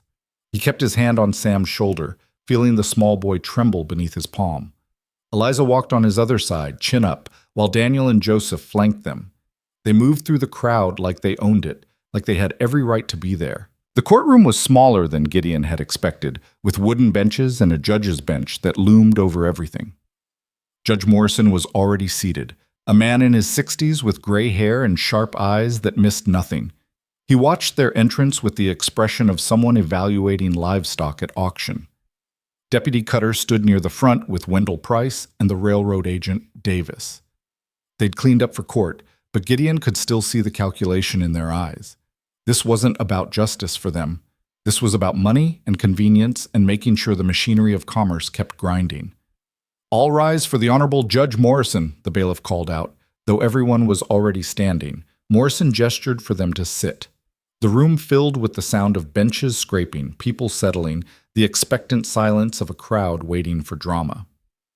"This is an unusual case," Morrison began, his voice carrying easily through the small space. "We have before us a matter of guardianship concerning 3 minor children, Daniel, Joseph, and Samuel Brennan, late of Riverside Settlement.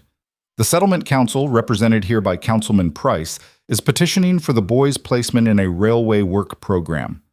Opposing this petition are Gideon and Eliza Hale," he paused, glancing at a document, "married as of last evening, who currently house the boys and wish to assume permanent guardianship."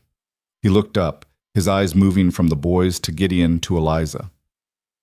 "Before we proceed, I want to be clear about what's at stake here. This court takes the welfare of children seriously. My decision will be based solely on what serves their best interests, not on sentiment, not on politics, and not on railroad contracts. Is that understood?" "Yes, Your Honor," came the chorus of responses. "Good. Mr. Price, you may present your case first." Wendell Price stood, smoothing his coat with the self-importance of a man who believed his position granted him authority beyond his actual power. "Your Honor, The facts of this case are straightforward. The Brennan boys became wards of Riverside Settlement after the death of their parents last autumn. The settlement provided for them to the best of our ability, but our resources are limited. When the boys proved unable to contribute meaningfully to the community's welfare, the council offered them placement in a progressive railway work program that would provide them with training, purpose, and a future. By unable to contribute, what do you mean specifically? Morrison asked. The eldest, Daniel, is capable enough, but the middle boy has weak hands, unsuited for the kind of labor we require. The youngest is simply too young to be of use. Together, they represented a drain on our limited winter supplies. So you told them to leave, Morrison said flatly. Price shifted. We offered them the choice to be placed separately with families who could afford single children or to seek opportunities elsewhere. They chose the latter. They chose to stay together rather than be separated, Gideon said, unable to keep quiet. Mr. Hale, you'll have your turn to speak, Morrison said, but his tone wasn't unkind. He turned back to Price. Continue. The boys left Riverside in violation of their ward status. When the railway program became available, a program that would have benefited them greatly, we discovered they'd been taken in by Mr. Hale, a man living alone in the mountains with no wife, no proper family structure, harboring children who legally belong to the settlement. I have a wife now, Gideon pointed out, and the boys weren't harbored. They were saved. Mr. Hale, Morrison said with more steel in his voice, I won't warn you again. Gideon clenched his jaw and nodded. Price continued, warming to his subject. The railway program represents an excellent opportunity for boys like these. They'll receive training in valuable skills, track laying, maintenance, logistical support. They'll be fed, housed, and compensated for their labor. It's far more than Riverside could provide and certainly more structured than living in a remote cabin with strangers. These strangers being the people who kept them from freezing to death, Morrison observed dryly. Yes, Mr. Hale did provide emergency shelter, and the settlement is grateful, but that doesn't make him a suitable permanent guardian. He has no experience with children, no stable family background, and until last night, no wife to provide proper domestic influence. The marriage is convenient timing, Davis added, speaking for the first time. Suggests it was done purely to strengthen their legal position, not from any genuine commitment. Eliza's hand found Gideon's under the table, squeezed hard. He squeezed back, forcing himself to stay silent. And what does the railway offer these boys specifically? Morrison asked Davis. Room and board, education and practical skills, and compensation of $15 per month. They'll work alongside experienced men, learn a trade, become productive members of society. The railway is building the future of this territory, Your Honor. These boys could be part of that. How many hours per day would they work? Davis hesitated. That varies based on the season and project needs, generally 10 to 12 hours. For children, Morrison said. For workers in training, Davis corrected. Your Honor, with respect, these boys have no other prospects. Riverside doesn't want them. They have no family. The railway program gives them a chance at something better than what I can give them? Eliza's voice cut through the courtroom like a whip. She stood without being called, and Gideon saw Morrison's eyebrow raise, but the judge didn't stop her. Better than a home? Better than people who see them as children, not labor units? Better than being fed and clothed and educated without being worked 12 hours a day? Mrs. Hale, you'll have your opportunity to speak, Morrison said, but there was interest in his eyes now. I'm speaking now, Eliza said, and her voice carried to every corner of the room. Because I've sat here listening to these men talk about resources and programs and productivity, and not once have they mentioned what those boys actually need. Not once have they asked what Daniel, Joseph, and Samuel want for their own lives. Their wants are irrelevant, Price said. They're children. They don't have the wisdom to know they'd rather live than die. Eliza turned on him. Because that's the choice you gave them, Councilman. Leave or be separated. And when they chose to leave, when they nearly died trying to survive on their own, you didn't come looking. You didn't send search parties. You wrote them off. Until the railway started paying for warm bodies, and suddenly those worthless boys became valuable again. The courtroom erupted in murmurs. Morrison banged his gavel once, sharp and commanding. Order. Mrs. Hale, I appreciate your passion, but I need you to present your case systematically. Tell me why this court should grant you guardianship." Eliza took a breath, visibly composing herself. When she spoke again, her voice was steady, but no less fierce.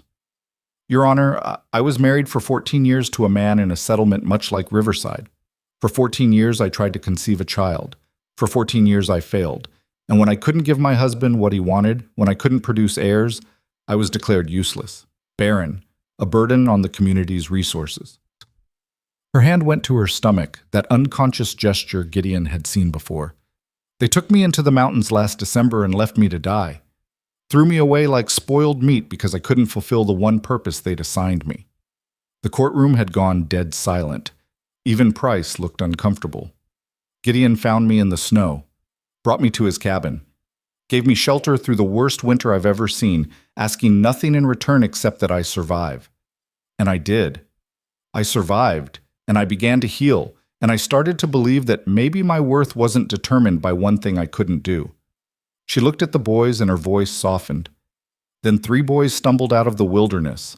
3 children who'd been told the same thing I had, that they were worthless, that they consumed more than they produced, that the world had no space for them. And Gideon didn't hesitate. He brought them home too." She turned back to Morrison. "These men want to talk about suitable guardians and proper family structures and legal technicalities. But I'm telling you what actually happened in that cabin over the past 2 months. Daniel learned to run trap lines and provide food. Joseph discovered he has a gift for detailed work that his weak hands make perfect for. Sam started speaking again after weeks of silence because he felt safe enough to use his voice. They transformed from 3 terrified, starving children into 3 boys who laugh and play and fight and learn. That's what we gave them. Not a program, not an opportunity, a childhood. A childhood in isolation, Davis argued. Away from society, from proper education, from being worked to death before they're 15, Eliza shot back. Your railway program isn't opportunity. It's exploitation with better paperwork. Morrison held up a hand. "Mrs. Hale, I need to ask you some direct questions. You and Mr. Hale were married yesterday evening. Is Mr. Davis correct that this was done primarily to strengthen your legal position?" Eliza's eyes met Gideon's. He saw the question there, saw her asking permission to speak truth that might hurt them. He nodded slightly. "Yes and no," she said. "Yes, we married knowing it would help our case. But no, it wasn't just strategy. Gideon asked me to stay months ago, asked me to build a life with him. We would have married eventually. Yesterday just made it official sooner because these boys needed us to be." "And your relationship? It's genuine?" "Your Honor, I don't know how to prove genuine to you," Eliza said. "I can't point to years of courtship or traditional romance. What I can tell you is that Gideon Hale is the only man who's ever seen me as a complete person instead of a failed vessel. He's patient and kind and stronger than anyone I've ever known. He's taught me that family isn't about blood. It's about choice, about choosing to stay when leaving would be easier." Morrison turned his attention to Gideon. "Mr. Hale, you've been quiet. What do you have to say about all this?" Gideon stood slowly, aware of every eye in the courtroom tracking his movement. He was used to being stared at, used to people finding him intimidating or frightening, but this time he needed them to see past the size and scars, needed them to see the truth. "Your Honor, I'm not good with words like my wife is, but I know what it's like to be thrown away. Know what it feels like when the world decides you're too different, too dangerous, too much trouble to keep around." He looked at the boys. "When I found Daniel, Joseph, and Sam in the snow, I saw myself. Saw 3 kids doing what I did, surviving because no one else would help them survive.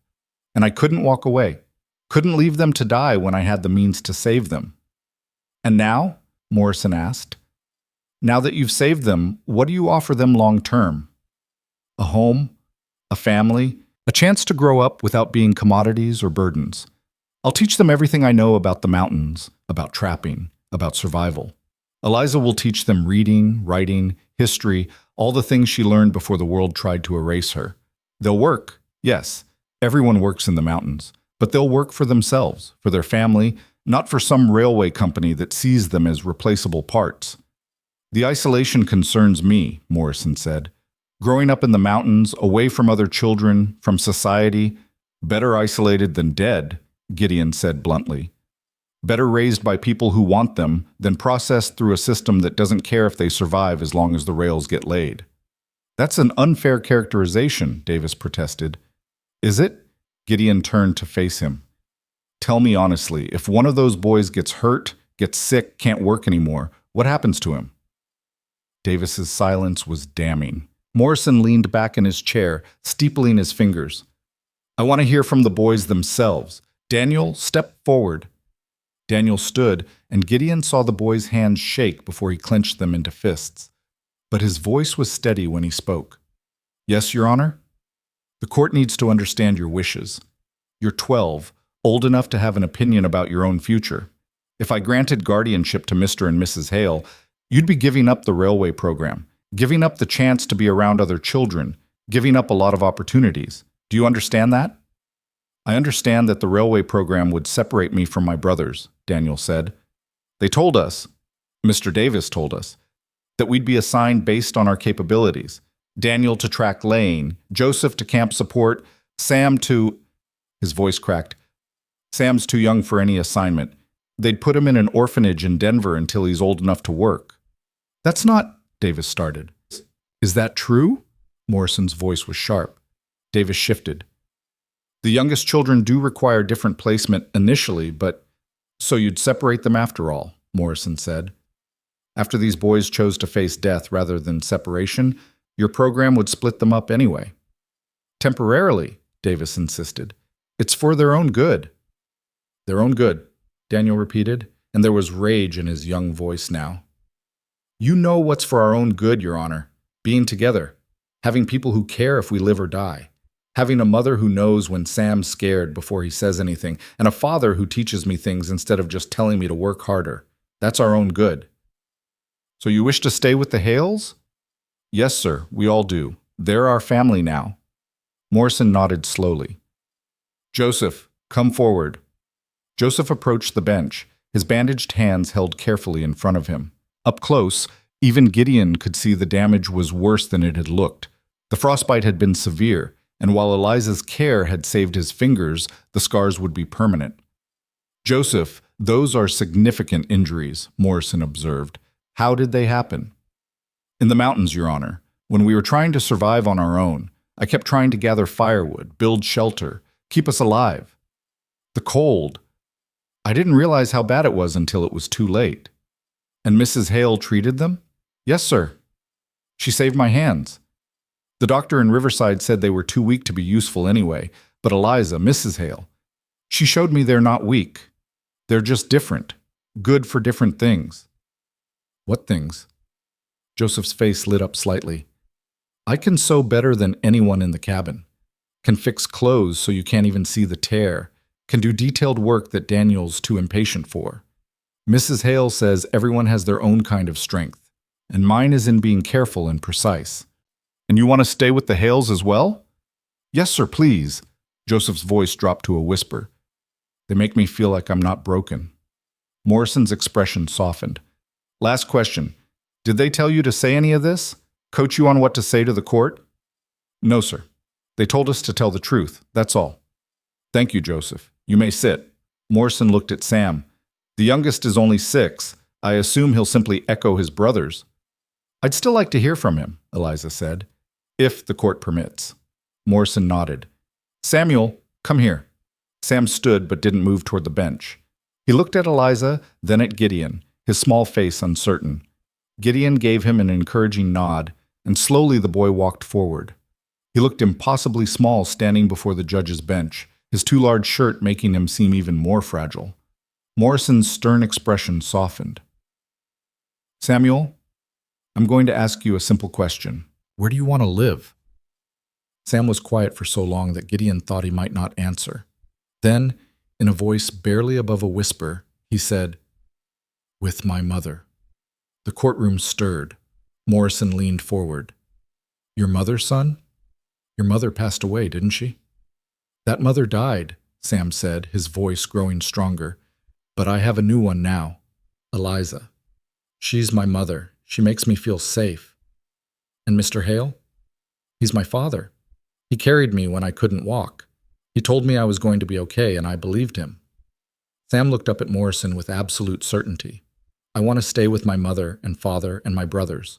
We're a family. You can't break us up. Morrison sat back, and for the first time, Gideon saw the judge's composure crack slightly. The old man cleared his throat, shuffled papers, took a long moment before speaking. "We'll take a brief recess," he said. "I need to review the relevant statutes and consider what I've heard. Court will resume in 30 minutes. The gavel fell, and everyone stood. Gideon immediately gathered the boys close while Eliza stood beside them, her hand finding his arm. The crowd began filing out, their voices rising in speculation and gossip. Price and Davis retreated to a corner, conferring in urgent whispers. "Did we do okay?" Daniel asked quietly. "Did we say the right things?" "You were perfect," Eliza told him. "All three of you." "But what if it's not enough?" Joseph's voice was tight with fear. "What if the judge decides?" "Then we deal with it," Gideon said. "But don't borrow trouble. We told the truth. That's all we can do." The 30 minutes felt like hours. They waited in a small side room. The boys pressed close together, Eliza's hand never leaving Gideon's. No one spoke much. There wasn't anything left to say. When the bailiff finally called them back, Gideon's heart was pounding so hard he could hear it in his ears. They filed back into the courtroom, back to their seats, back to waiting for a decision that would determine everything. Judge Morrison looked older somehow, like the recess had aged him. He waited until everyone was seated and silent before he spoke. "I've spent 30 years on this bench," he began. 30 years listening to people argue about property and contracts and rights.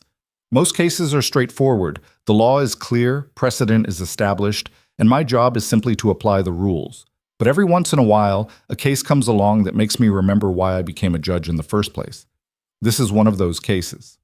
He looked at the boys, then at Gideon and Eliza, then at Price and Davis.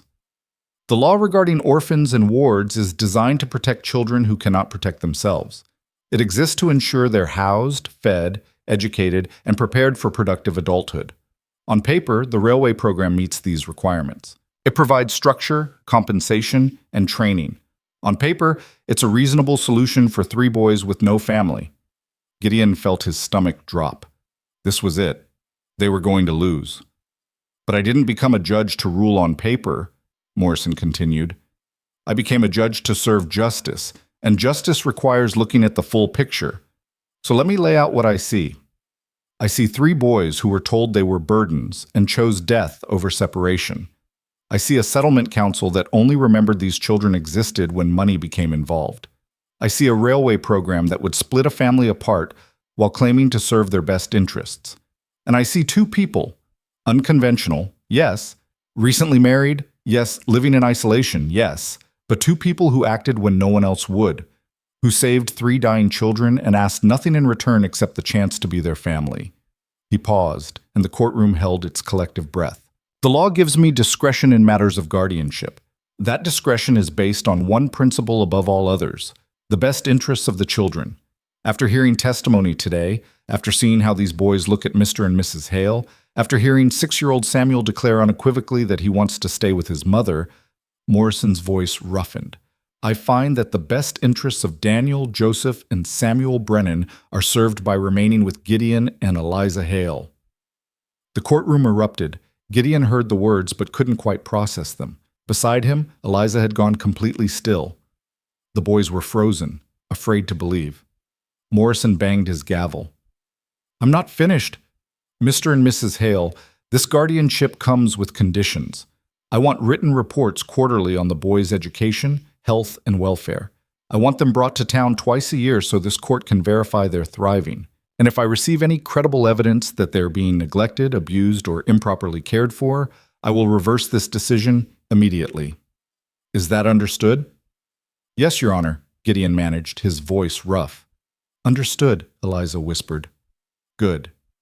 As for you, Mr. Price, you'll return to Riverside and inform the council that the Brennan boys are no longer wards of the settlement. Their guardianship has been legally transferred.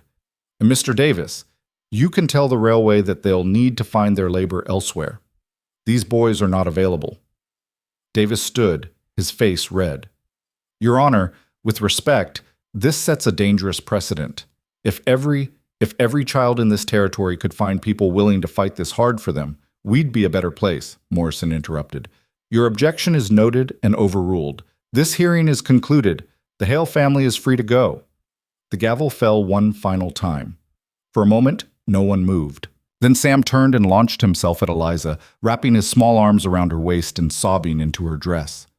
Joseph grabbed Daniel, and both boys were crying openly now, the relief too powerful to contain. Gideon pulled all of them close, his wife, his sons, his impossible family, and felt something break open in his chest. They'd won. Against every odd, every expectation, every voice that said it was impossible. They'd won. Around them, the courtroom slowly emptied. Some people left shaking their heads in disapproval. Others smiled, nodding in quiet support. Deputy Cutter approached, his expression unreadable. "Congratulations," he said simply. "For what it's worth, I think Morrison made the right call." "Thank you," Gideon said, "for giving us the chance, for bringing us here instead of just taking them." Cutter shrugged. "I believe in the law, but I also believe the law should serve people, not the other way around. You proved that today." He tipped his hat to Eliza. "Ma'am, boys, take care of each other." He left, and they were alone in the courtroom except for the bailiff waiting to lock up. "We should go," Eliza said softly. "Go home." Home. The word had never sounded so perfect. They walked out of the courthouse into afternoon sunlight that seemed brighter than it had any right to be. The snow was melting, running in small rivers down the street. Spring was coming early this year, the mountain finally releasing its grip on winter. Daniel walked beside Gideon, matching his stride with obvious pride. Joseph held Eliza's hand, his bandaged fingers carefully entwined with hers. Sam rode on Gideon's shoulders, higher than he'd ever been, laughing as they walked. They were a family now, legal, recognized, impossible to deny. And as they headed back toward the mountains, toward the cabin that would always be too small and too isolated and absolutely perfect, Gideon thought about prophecies and promises. About 3 sons appearing exactly when they were supposed to. About a woman he'd found dying in the snow who'd become the center of his world. The mountain had tried to kill them all. Had thrown everything it had at 5 broken people who had no business surviving. But they had survived. They'd done more than survive. They'd built something beautiful from the wreckage. 3 sons. Just like he'd promised. Just like he'd known. The future stretched ahead, uncertain and challenging and full of promise. There would be hard days, there would be struggles, but they would face everything together, this family forged in snow and desperation and stubborn, defiant hope. And that made all the difference. The journey back to the mountains took on the quality of a celebration, though none of them said it out loud. Sam sang nonsense songs from his perch on Gideon's shoulders, his small voice carrying through the pine forests. Joseph rode beside Eliza, telling her about a bird he'd seen that morning, his words tumbling over each other in excitement. Daniel walked ahead, scouting the trail like Gideon had taught him, but every few minutes he'd look back to make sure they were all still there, still together, still real. They stopped for the night at a way station halfway up the mountain, a small shelter Gideon had built years ago for exactly this purpose. As they settled in, building a fire against the spring chill that still bit after dark, Eliza caught Gideon's eye across the flames. "We did it," she said softly, wonder in her voice. "We actually did it." "You did it," Gideon corrected. "That speech you gave. I've never heard anything like it. You made them see." "We made them see," Eliza insisted. She looked at the boys, already curled together near the fire, exhaustion finally catching up with them. "All 5 of us." That night, after the boys had fallen asleep, Gideon and Eliza sat watch together. The fire crackled between them, and for a long time neither spoke. They'd been running on fear and determination for so long that the absence of immediate crisis felt strange, almost uncomfortable. "What happens now?" Eliza asked eventually. "Morrison wants quarterly reports, biannual visits. That means coming down from the mountain regularly, interacting with town, being visible." "Means we can't hide anymore," Gideon agreed. "Can't just be the strange family in the wilderness. We're part of the world now, whether we like it or not." "Do you like it?" Gideon considered the question. 6 months ago, The idea of regular contact with civilization would have filled him with dread. But looking at the boys, thinking about what they'd need as they grew, education, opportunities, connection to something larger than just survival, he found he didn't mind as much as he expected. "I like having a reason to be part of things," he said finally. "Before, I was alone because I had to be. Now I'm choosing what kind of alone I want, and maybe it's not so alone anymore." Eliza reached across the space between them and took his hand. They sat like that until dawn, watching the fire burn down to embers, watching their son sleep, watching the beginning of something neither had dared imagine just months before. They reached the cabin the next afternoon. The snow had melted enough that the trail was passable, though water ran everywhere, turning the path muddy and treacherous. But when the cabin appeared through the trees, all three boys broke into a run, whooping and laughing as they raced to be first through the door. "Home!" Sam shouted, bursting inside. "We're home!" Gideon and Eliza followed more slowly, and Gideon saw her pause in the doorway, taking it all in, the small space that had seemed adequate for two now bursting with the energy of 5. The boys were already arguing about chores, about who would sleep where now that things were permanent, about what Eliza would make for dinner. "It's too small," she said, but she was smiling. "We're going to need to expand." "Already thinking about it," Gideon admitted. "Could add a room onto the back, build proper bunks for the boys, maybe expand the main space. Would take most of the summer, but then we'd better start planning." Eliza stepped inside, and immediately the cabin filled with her presence, her organization, her ability to make any space feel like home. "Boys, wash up. Daniel, check the firewood supply. Joseph, see what supplies we have left. We'll need to make a list. Sam, help me clear this table." They jumped to obey, and Gideon marveled at how naturally they'd fallen into being a unit, how seamlessly they worked together, anticipating needs, covering gaps, functioning as something whole and complete. That first week back was an adjustment. The boys had nervous energy they needed to burn, uncertainty they needed to work through. Sam had nightmares the second night, waking screaming that the men were coming to take them away. Eliza held him until dawn, singing soft songs, promising over and over that they were safe, they were home, they were staying. Daniel threw himself into work with almost manic intensity, running trap lines until exhaustion forced him to stop, as if proving his worth would somehow guarantee they wouldn't change their minds. Gideon finally had to sit him down, explain that he didn't need to earn his place. He already had it.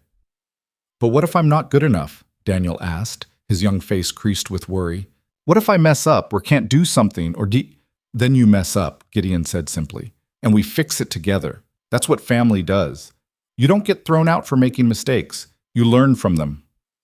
Promise?" "Promise." Gideon gripped the boy's shoulder. "Daniel, listen to me. I chose you. Eliza chose you. The judge confirmed it. You're ours, and we don't let go of what's ours. Not for mistakes, not for failure, not ever." The boy's composure cracked, and Gideon pulled him close, let him cry the way he'd needed to for months. When Daniel finally pulled back, his eyes were red but clear. "Thank you," he whispered, "for everything." "Thank me by being 12 years old for a while," Gideon said. "Let me carry the weight. That's what fathers are for." Joseph's adjustment was quieter but no less profound. His hands were healing well, the scarring permanent but not debilitating.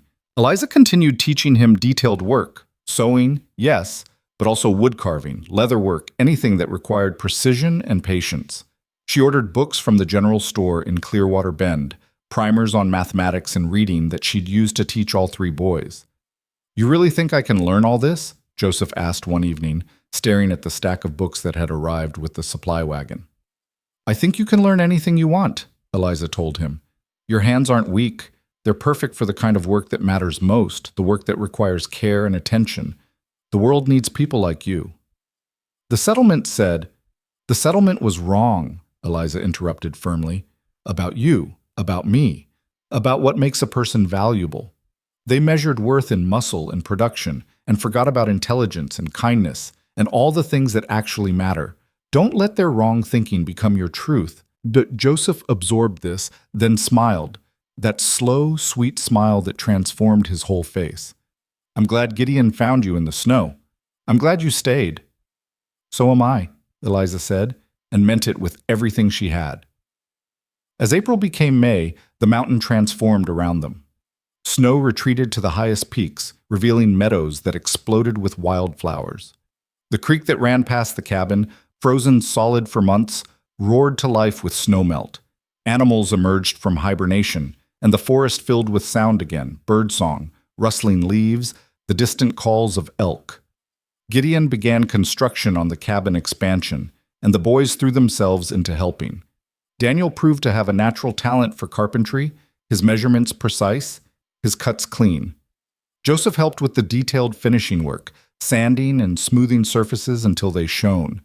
Even Sam contributed, carrying small loads of lumber, fetching tools, holding boards steady while Gideon hammered. They worked as a team, and slowly the cabin grew. A new room took shape, extending from the back wall with space for proper bunks and storage. Gideon built a window into the new wall, positioning it to catch the morning sun. He made the bunks solid and strong, knowing these boys would grow, would need space, would live here for years to come. Eliza turned the main room into a proper classroom in the mornings, teaching the boys reading, arithmetic, history. She was strict but patient, never accepting less than their best, but also never making them feel inadequate when they struggled. Daniel learned quickly, devouring books as fast as she could acquire them. Joseph was slower but thorough, understanding concepts deeply before moving on. Sam was still young, but Eliza started him on letters and basic numbers, planting seeds for future learning. In the afternoons, Gideon took over, teaching practical skills, how to track animals, how to read weather, how to survive if they were ever lost or separated. He taught them to shoot, starting with small caliber rifles, emphasizing safety and respect for weapons. He showed them how to fish, how to preserve meat, how to make fire in any conditions. They were building something more than a family. They were building a legacy. The first quarterly report to Judge Morrison was due in June. Gideon and Eliza worked together on it, documenting the boys' education, their health, their integration into mountain life. They included drawings Joseph had made, a sample of Daniel's writing, notes on Sam's progress. When they rode down to Clearwater Bend to submit it, they brought all three boys. The town had changed in their absence, or perhaps they had changed how they saw it. Where before Gideon had felt only suspicion and judgment, now he saw curiosity and cautious acceptance. People nodded to them on the street. The general store owner asked after the boys by name. The minister who'd married them stopped to chat, genuinely interested in how they were managing. Judge Morrison received them in his chambers, reviewing their report with careful attention. When he finished, he looked up at the boys, who stood in a neat line, clean and well-dressed, their faces healthy and bright. "Well?" he asked them directly. "Are these two treating you right?" "Yes, sir," Daniel said. "Better than right. They're teaching us everything." "Show me your hands, Joseph." Joseph held them out. The scars were visible, but the hands themselves were strong, functional. Morrison nodded slowly. "And you, Samuel, still have your mother?" Sam grinned. "Yes, sir. And my father, and my brothers. We're a family." Morrison's stern expression softened. "So you are. Mr. and Mrs. Hale, this report is exemplary. The boys are clearly thriving. I'll expect the next one in September, but I have no concerns about your guardianship." "Thank you, Your Honor," Eliza said, "for giving us the chance." "Thank you for proving me right," Morrison replied. "Not every gamble pays off. This one did." They were leaving the courthouse when a figure stepped out of the shadows. Gideon recognized Wendell Price immediately, and his hand moved instinctively to place himself between the man and his family. "Mr. Hale," Price said, holding up his hands, "I'm not here for trouble." "Then why are you here?" Price looked at the boys, and something complicated passed across his face, shame perhaps, or regret. "I wanted to see for myself, wanted to see if Morrison was right." "And?" Gideon's voice was hard. "He was." Price's shoulders sagged. "They look happy, healthy, nothing like the half-starved children who left Riverside. He stopped, struggling with words. "I told myself we were doing what was necessary, what was practical. But looking at them now, I see we were just making excuses for our own failures." "What do you want, Councilman?" Eliza asked, her voice cold. Nothing. I want nothing. I needed to say I was wrong. About the boys. About you. About all of it. He looked directly at Daniel. I'm sorry. I know it doesn't change anything, but I'm sorry. Daniel stared at him for a long moment.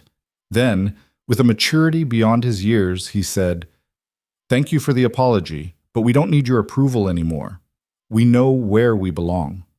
Price nodded and walked away, his back bent like he carried weight he'd only just recognized. That was well said, Gideon told Daniel. Eliza taught me, the boy replied. Said forgiveness doesn't mean forgetting, just means not letting their wrong define our future. Summer on the mountain was glorious. The new room was completed, and the boys moved their belongings into it with ceremony and pride. They'd carved their names into one of the support beams. Daniel, Joseph, Samuel, and Gideon had added his own above theirs, and Eliza's below, bracketing the boys with protection and love. The garden Eliza planted flourished in the long summer days. She taught the boys to tend it, showing them how to nurture life from seeds. They ate fresh vegetables for the first time in months, and Eliza canned and preserved everything they couldn't consume immediately, building stores for the next winter. That winter, she said, would be different. That winter, they'd be prepared. On warm evenings, they'd sit outside and watch the sunset paint the mountains in shades of gold and red. Gideon would tell stories about the mountain's history, about the people who'd tried to tame it and failed. Eliza would share tales from her childhood, the good memories she'd almost forgotten. The boys would add their own stories, their experiences weaving into the family narrative, creating something rich and complex. July brought a surprise visitor. Deputy Cutter rode up to the cabin one afternoon, and Gideon's first instinct was alarm. But the deputy's face was relaxed, his manner casual. Just checking in, he said, dismounting. Unofficial-like. Wanted to see how you all were managing. They invited him to dinner, and he sat with them, marveling at the easy camaraderie, the way the boys joked with each other and their parents. After the meal, as they sat around the fire, he turned to Gideon. You know there's talk in Clearwater Bend about you and Mrs. Hale and what you've done here. What kind of talk? Eliza asked. Good talk, mostly. People saying maybe there's a different way to handle orphans and unwanted children. A couple of families have stepped forward offering to take in kids who might otherwise end up in work programs or worse. He smiled. You started something, whether you meant to or not. We didn't mean to start anything, Gideon said. Just wanted to keep our family together. Sometimes that's how change happens, one family at a time. Cutter stood to leave. Keep doing what you're doing. The world needs more of it. August brought the boys' first trip to Clearwater Bend on their own. Daniel had asked permission to visit the general store, to use the money he'd earned from pelts he'd trapped himself. Gideon had hesitated. The boys were his responsibility, his to protect. But Eliza had touched his arm gently. They need to learn to navigate the world without us hovering, she'd said. We can't shelter them forever. So they'd let the boys go, though Gideon spent the entire day pacing the cabin, jumping at every sound. When they returned at dusk, laughing and talking about their adventure, he'd felt foolish for his worry, but also grateful it had been unnecessary. We met other kids, Sam announced proudly. Boys from the farms. They asked if we wanted to play next time we're in town. And? Eliza asked. We said yes, Daniel answered. If that's all right, we thought maybe it would be good to have friends. It's more than all right, Eliza said. It's wonderful. Family is important, but so is community. You should have both. September's quarterly report showed even more progress. Daniel was reading at a level far beyond his age, devouring every book they could acquire. Joseph had taught himself basic mathematics through practical application, calculating yields and measurements for the garden and preservation work. Sam was writing simple sentences and could count to 100. But more than academic progress, the report documented something harder to quantify: the transformation of 3 traumatized children into confident, secure boys. They laughed freely now. They questioned things, argued with each other and their parents, pushed boundaries in the healthy way children should. They were healing.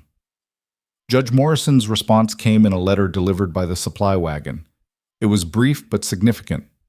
Continue as you are. I see no reason to require further reports unless concerns arise. Legal guardianship is hereby made permanent and irrevocable, barring extreme circumstances. Congratulations on your family." Eliza cried when she read it, and this time they were tears of pure joy. They were safe. The boys were theirs, legally and permanently. No one could take them away. That night, they gathered the boys and told them the news. There was celebration, but also something deeper, a settling, a recognition that this wasn't temporary anymore. This was forever. "Does this mean we're really brothers?" Sam asked. "Like official brothers?" "Official brothers," Daniel confirmed, ruffling his hair. "Stuck with us for life." "Good," Sam said. "I like being stuck with you." October brought the first snow, earlier than expected, and with it came a test none of them anticipated. Gideon was checking the trap lines when he saw smoke rising from the direction of the old emergency shelter where he'd first saved Eliza. His instincts screamed warning. Someone was there. And this time of year in this location, that meant trouble. He approached carefully, rifle ready, and found a scene heartbreakingly familiar. A woman, maybe 30, huddled near a weak fire. She was thin, bruised, and she had a small child with her, a girl, no more than 4. "Please," the woman said when she saw him, not even trying to run. "Please don't send us back. I'll do anything. Just don't send us back." Gideon knew that desperation, had seen it in Eliza's eyes, saw it now in this stranger's face. "Where'd you come from?" he asked gently, lowering his rifle. "Riverside. My husband. He's a violent man. He hurt me. Threatened our daughter. When I tried to leave, he said he'd kill us both. So I ran. I didn't know where else to go. And you ended up here. I heard stories about a woman who was thrown away and survived, about a man who saved her. I hoped, maybe—" Her voice broke. "I know I have no right to ask, but my daughter, she's innocent. She's cold and hungry and terrified. If you could just—" "Come with me," Gideon interrupted. "Both of you. I've got a cabin about a mile west. We'll get you warm, get you fed, figure out what comes next." The woman stared at him like he was speaking a foreign language. "Just like that? You'd help us?" "Just like that." Gideon reached down to pick up the little girl who whimpered but didn't resist. "I've got experience with people the world throws away. Turns out, we're worth more than the world thinks." He brought them to the cabin, and the scene that followed was controlled chaos. Eliza took charge immediately, bringing the woman and child inside, checking them for injuries, preparing food. The boys watched with wide eyes, and Gideon saw understanding dawning on their faces. This was what had been done for them. This was the gift being passed forward. "Mama," Sam whispered to Eliza, "are they staying?" "For now," Eliza said, "until we make sure they're safe and figure out where they can go." "Like what you did for us." "Exactly like that." The woman's name was Catherine, and her daughter was named Rose. They stayed for 3 weeks while Gideon made discreet inquiries, found a place for them in a settlement far from Riverside, far from Catherine's violent husband. When they left, Catherine embraced Eliza with tears streaming down her face. "You saved our lives," she said. "How do I ever repay that?" "You don't," Eliza told her. "You pass it forward. When you see someone who needs help, you remember what this felt like, and you help them. That's how you repay it." After they left, Daniel approached Gideon while he was chopping wood. "That going to happen a lot?" he asked. "People showing up needing help?" "Might," Gideon admitted. "Word's getting around. People know this cabin is a safe place." "Good," Daniel said firmly. "We've got room, and we know what it's like to need saving." Gideon looked at this boy, no longer the terrified child he'd found in the snow, but a young man growing into his strength and compassion, and felt pride swell in his chest. "Yes, we do," he agreed. "Yes, we do." Winter settled in for real in November, but this winter felt different. The cabin was warm and full. Supplies were abundant. The boys had grown stronger, healthier, more confident. They studied in the mornings, worked in the afternoons, played in the evenings. They were a family in every way that mattered. On Christmas Eve, a holiday Eliza insisted they celebrate despite Gideon's initial resistance, they gathered around the fire. Eliza had made a feast with what they had, and the cabin smelled of roasted venison and baked bread and pine from the small tree the boys had insisted on cutting and decorating. "I want to say something," Daniel announced, standing up with the formality of someone making a speech. "I know we don't talk about it much, but I remember last Christmas. Remember being in Riverside, being told we weren't wanted, that we had to leave. Remember thinking we were going to die in the snow, and then—" His voice caught. "And then Gideon found us, and Eliza took us in, and you fought for us when everyone else thought we were worthless." "You were never worthless," Eliza said softly. "We know that now, but we didn't then. You taught us that. You taught us what family means, what it means to be chosen instead of just tolerated." Daniel looked at his brothers. "So we have something for you. All three of us worked on it." Joseph pulled out a carefully wrapped package. Inside was a piece of leather, beautifully tooled with an image of the cabin, the mountains, and 5 figures standing together. Around the border, in careful letters, were the words, "Family is not blood. Family is choice." "Joseph did the leather work," Daniel explained. "Sam helped design it. I wrote the words. It's not much, but it's everything," Gideon said, his voice rough. He took the piece carefully, running his fingers over the detailed work. "It's perfect." Eliza was crying openly now, and she pulled all 3 boys into her arms. "Thank you. Thank you for choosing us back." Later, after the boys had gone to bed, Gideon and Eliza sat by the fire, the leather piece between them. "Do you remember what you said that first day?" Eliza asked. "When you found me in the snow?" "I said a lot of things." "You said I'd give you 3 sons." She looked at him, firelight dancing in her eyes. "You were right, just not the way either of us expected." "Does it matter how?" Gideon asked. "They're ours. We're theirs. That's all that counts." "No," Eliza agreed.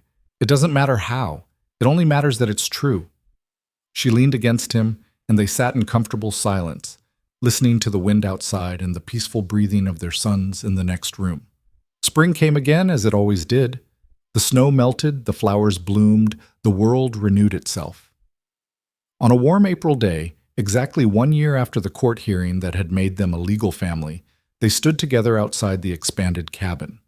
It was twice the size now, with a proper bedroom for Gideon and Eliza, a large room for the boys, and a common space that could comfortably hold 8 or 9 people.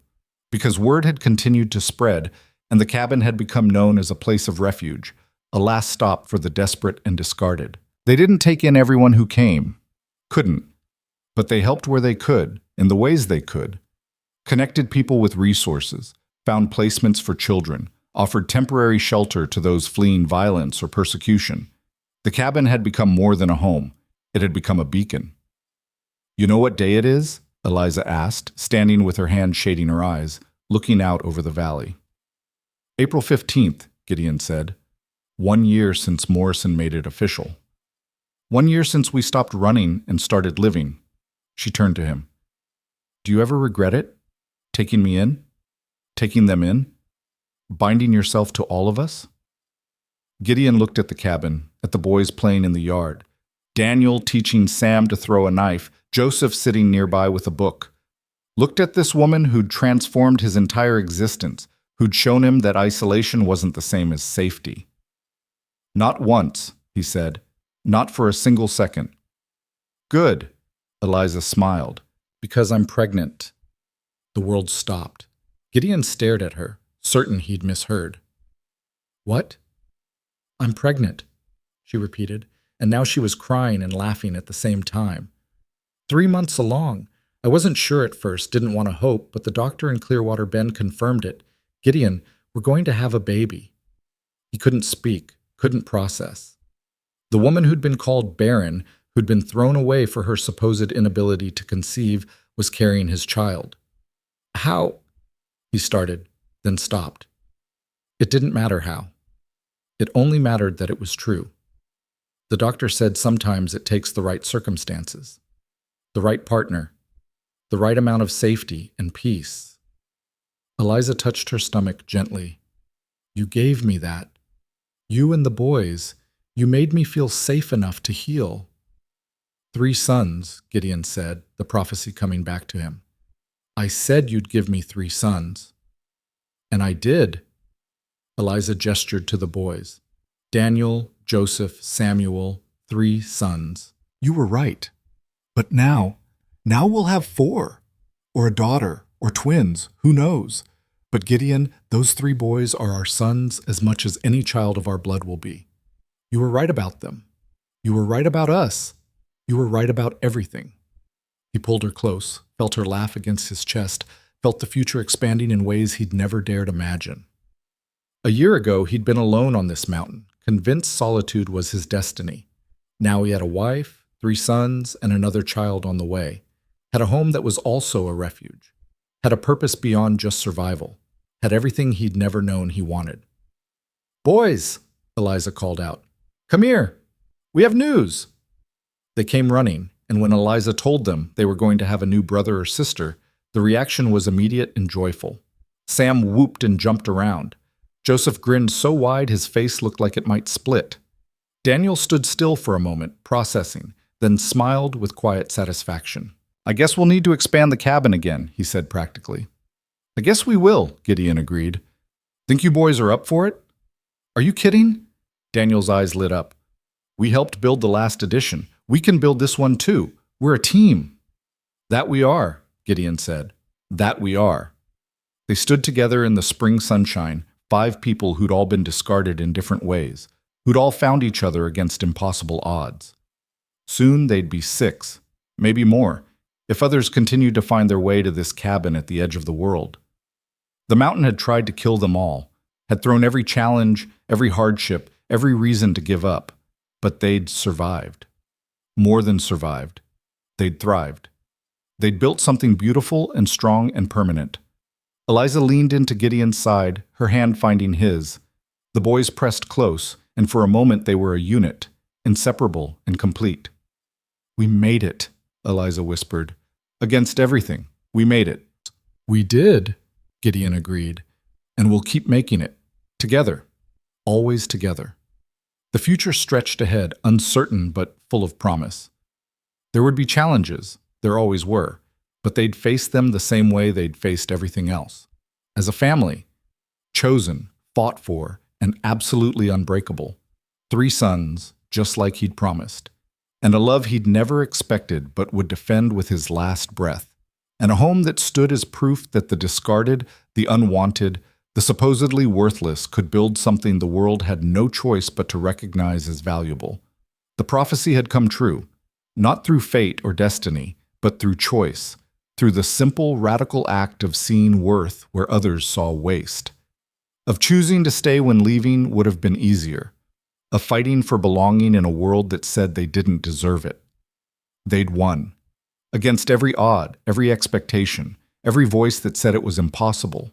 They'd won, and as spring bloomed around them, as the mountain shed its winter coat and revealed the promise of new life beneath, the Hale family stood together and faced their future with hope, with strength, and with the absolute certainty that whatever came next, they would face it together. The mountain had given them everything, had tested them, shaped them, forged them into something stronger than any of them had been alone. And now, standing in the warmth of spring with his wife at his side and his sons around him, Gideon Hale looked out over the valley and felt something he'd thought lost forever. Peace. Purpose. Home. The story of 5 broken people who became one unbreakable family was complete, but their life together, that was just beginning.